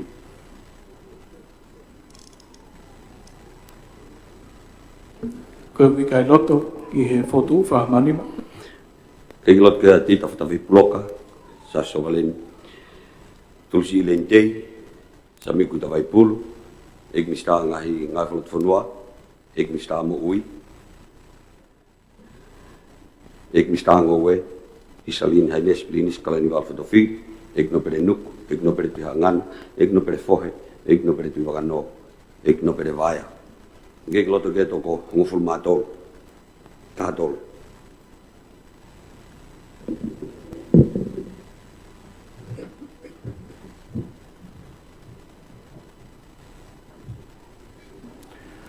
O ke tutuni whare ki hoko atu pe ai whawhakawa i hene whātonga. I ne peheuki ke tāri ai kore kone e minista te kore ke karake ke whawhakawa i e minista i he whakatonga.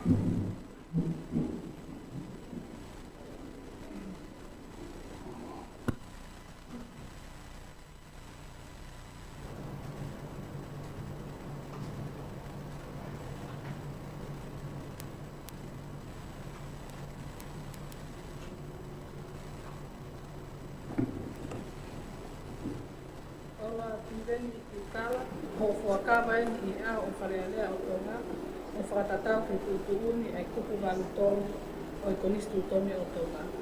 O kua fuakawani o kua fuakawani i a o e otua. E a o e otua.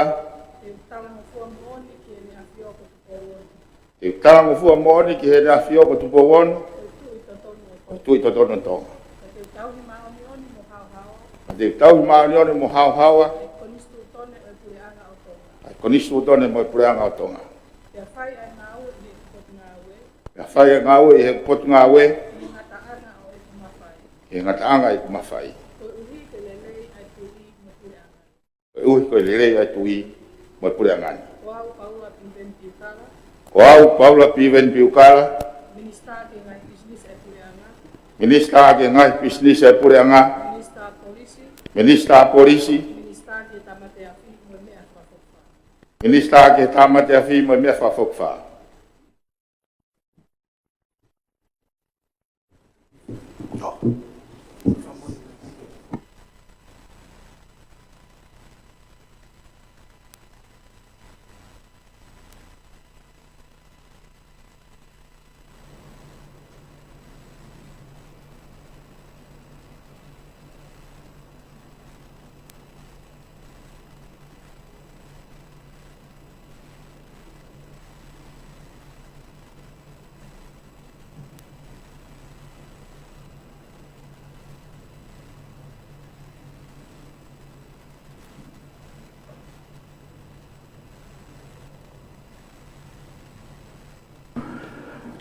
Malo ki tau ka te ki he asnita whakaosi e tau ngau e tu aoni.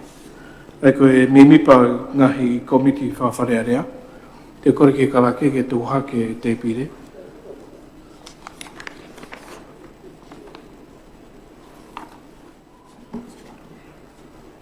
Te pire wa.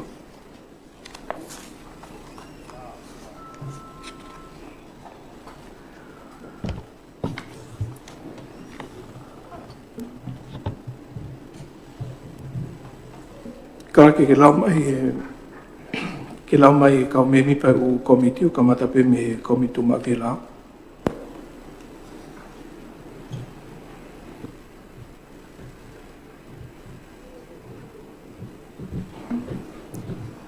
Oi ke lau kakato at peko i ke rekoti ai kau memi pa ko ni ku u komiti takta.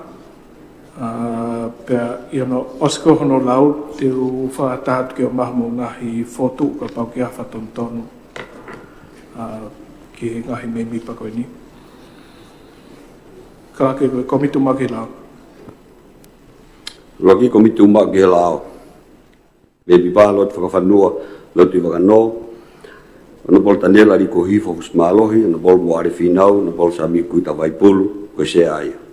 Ana bol bria mo skela atu, ka moe ateni seniare.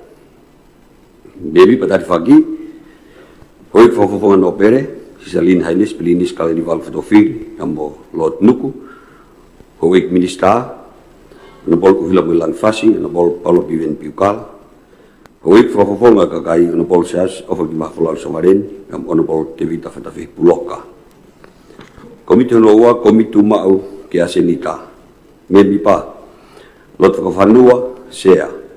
Lot tuhangana, ona bol aisaki walueke, ona bol taniela rikuhi fofus mahalohi, ona bol seaus ofagi wafolau soharen, ona bol tevita fatafi puloka. Memi pa tarifaki, hoik fafofonga no pere, lot tu lakepa, kamo lot tu afitu. Hoiki minista, ona bol maten tabueluel, hisalin henes, linis kalau ni tu boto ukalala. Hoiki fafofonga kakai, ona bol veidosa light of life taka, ona bol sami kuita vaipulu. Komiti katolu, komitu ma ki hengahi totonu e wharearea, memi pa. Lotu wakano, sea. Lotu hangana, ona bol maten tabuluel, ona bol uhila milang fasi, ona bol sami kuita vaipulu, ona bol liam goske latu. Memi pa tarifaki, meho ik fafonga no pere, lotu afitu mo lot vae, Beho ik minista, ona bol an akau olam, ona bol mo arifi nau. Ho ik fafonga kakai, ona bol tevita fatafik pulokam, ona bol 17 tau moua. Fika fa, komitu mau ki paanga, memi pa lot whakawhanua, lot tu lakepa, ona bol aisake walueke, na bolo palo piven piukala, na bolo seas o whakawhafolau sa warendi, koe se aia. O na bolo 17 tau moua, kamu atita seniare.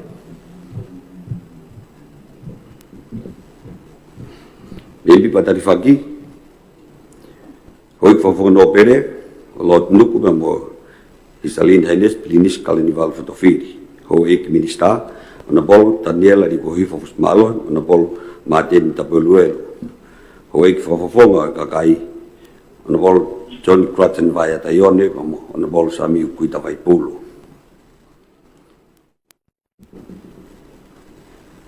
Komiti ganima, komitu mau ki ngai mea whakasosiare, memi pa. Lot nuku, lot vaia, ona bol an akau ola, ona bol sinai takala tuitahi, ona bol mo are o tunuku, ona bol tevita whatawi puloka, koe se aia. Memi pa tarifaki, isalin haines, klinis kalani val fotofiri, pa molot tu lakepa me he hoi no pere, na bol uhila milang fasi, His Royal Highness Pilinisi kalani tu boto au kalala me he hoi ki minista, pea ko hoi ki whawhonga kakai wana bol wātau me fihui pe mo vei gosa light of life taka. Komit whika ano, komit umau ki atakai, Kole pe mua ki kole pe mua ke komiti o le wasosiare. O kole pe mua pe au mali le pe feituna ke ki wal pe mo gralo tarifa ki ai galo malo ti tu la ke ma fitong sia Nei ki tau lau ka kato pa tok whai whihikta ki ka u saipi kona kes foto pai. malo sia Hokat kala. Komiti honono, komiti umau, kia takai me whiluri wake ea me mipa, lot whakawhanua, se a lotu ia fitu, His Royal Highness Plinis Kalauni, tu bodo au kalala, na bol tandela di ko hifo smalo, na bol seas of agi bafola sovaren, na bol tulisi identei. Me mipa tarifagi me ho igno pere ko lotu hangan na lotu lakepa, ho ig minista, na bol moare finau, na bol sesiua moal halabatau. Me he hoi whawonga kakai ona bol 17 tau moa ona bol John Crutten vai ta ione. Komiti whitu, komiti umau ki ngahi ki muri, malui, mo he whakatau aki. Me mipa. Isalin Highness Plinis Kalanival Fotofiri, sea. Lot whakawhanua, His Royal Highness Plinis Kalauni tu bodo ang kalala. Ona bol kabediet mititon lat mata, ona bol sias of agi wafolan sovaren, ona bol Johnny Crutten vai ta ione. Me mipa tarifagi, me ho igno pere, lotu vagano mo lotu hangana. Me ho ig minista, ona bol tandela di ko hifo fusmalo hibu ona bol mo ari finau. Me ho ig fafonga kakai, ona bol vria moskela tu, ona bol mo ari tunuk. Komiti fitu, komiti umau ki ngowe mo tautai. Me mipa, lotu lakepa, sea. Lot nuku, ona bol aisake valueke, ona bol siosiua moala halavatau, ona bol vatau mifhui, ona bol tevita fatafi bloka. Me mipa tarifagi hoi fafonga no pere, lot fohe, Isalin Highness Plinis Kalanival Fotofiri, hoi ki minista, tarifak mea ona bol kapediet mititon dan mata, ona bol sinai takala tuitahi. Hoi fafonga kakai, ona bol diam boskela tu, ona bol tulisi identei.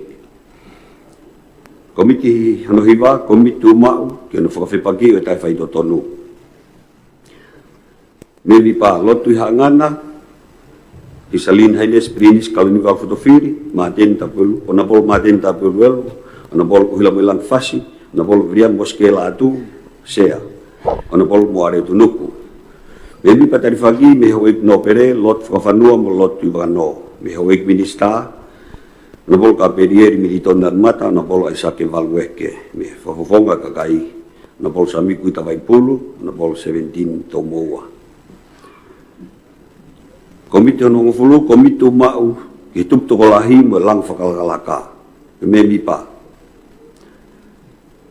Lot fohe, lot vaya, na bol anak kau ola, na bol sinai takala tuitahi, na bol veikosa light of life taka, na bol tulsi lentei, sea.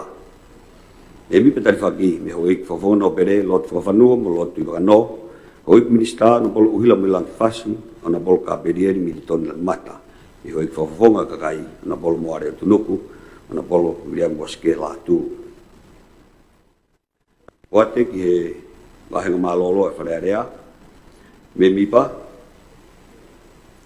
sea, ik sea e wharearea, lot fafanua, me mipa, fafonga pure anga, na bol aisake malueke, whafonga ho ik no pere lot tu la kepa.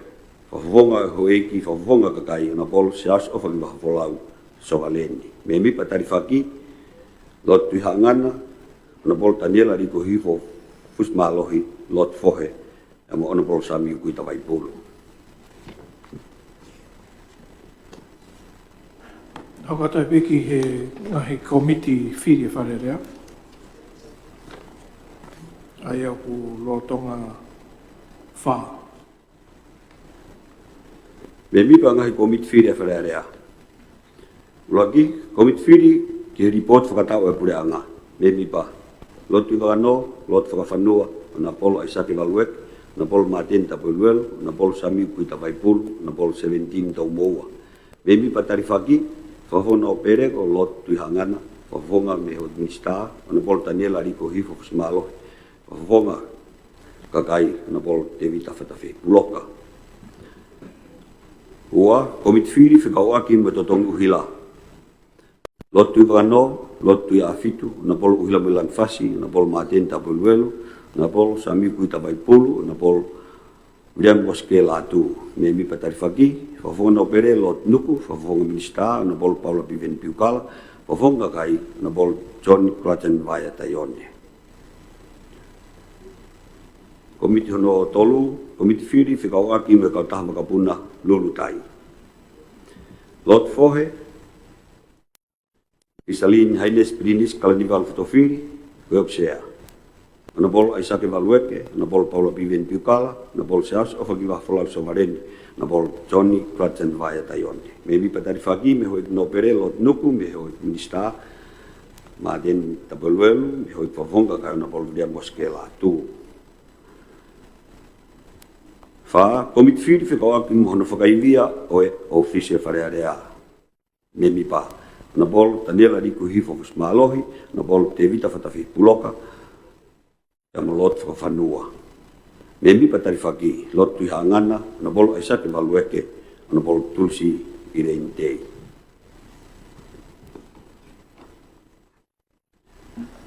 Komit whiri ke to, tari o tofro fola, e to whiri, Hiri e hu wharerea, o tau wharerea, wa ma u fumanima. Maro. Okse.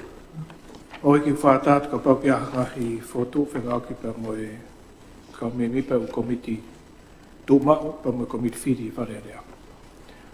Ka pau ki aha ngahi diriu mo whotu mai tō tā mo loto ki mo whetongi mo ia. Pau ke pe whaamu ki a wherotoi ki ai. No pere e wa. Sia, ko kule no ko me komite tango me mi vega e tari whaka fohe, ko kule mo ki ala mo fohe o whetongi ako hopu whaka ki tari whaki sia. Komite whe ni? Mahalo ko e iwa, e ko e tautai. E buhi ku tau ke ia ngā fohe na minista e tautai sia. Malo. Ik no pere ka pako hiki ki toi me mipa ka komiti. Sia. Ko tu bia lai pe kau tenge tange pa tu hua tuai. He ko kau me mi vale le ino fo tu adu sia. Malo.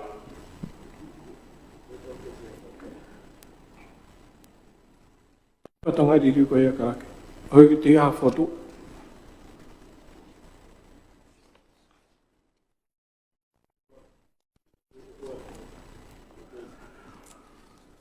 Karke karke taparote, ko roto ke tari ai ka memi pa i ngai komite wharerea, tu mau pa mo whiri whahamau nima.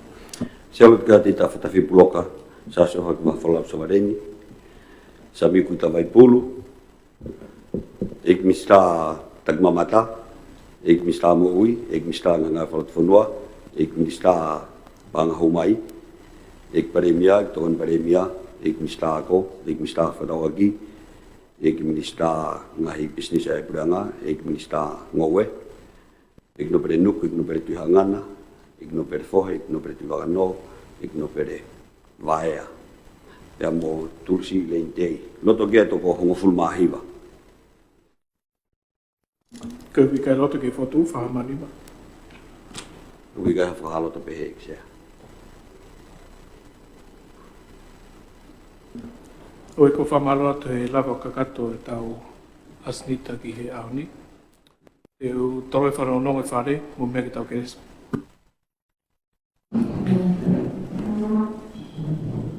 Pako e keresu tau e kiko sisu ka es mo whalai o tōka tamai, whehra mari manion, ki at kita tōka tōhua, whai putangata. Amen.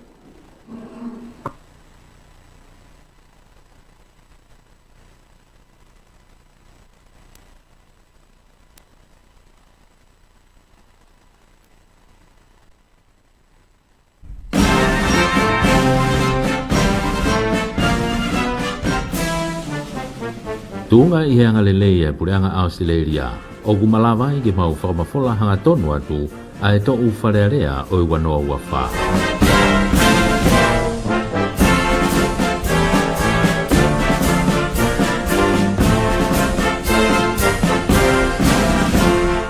We are broadcasting the parliamentary deliberations for 2024 with the compliments of the Australian government.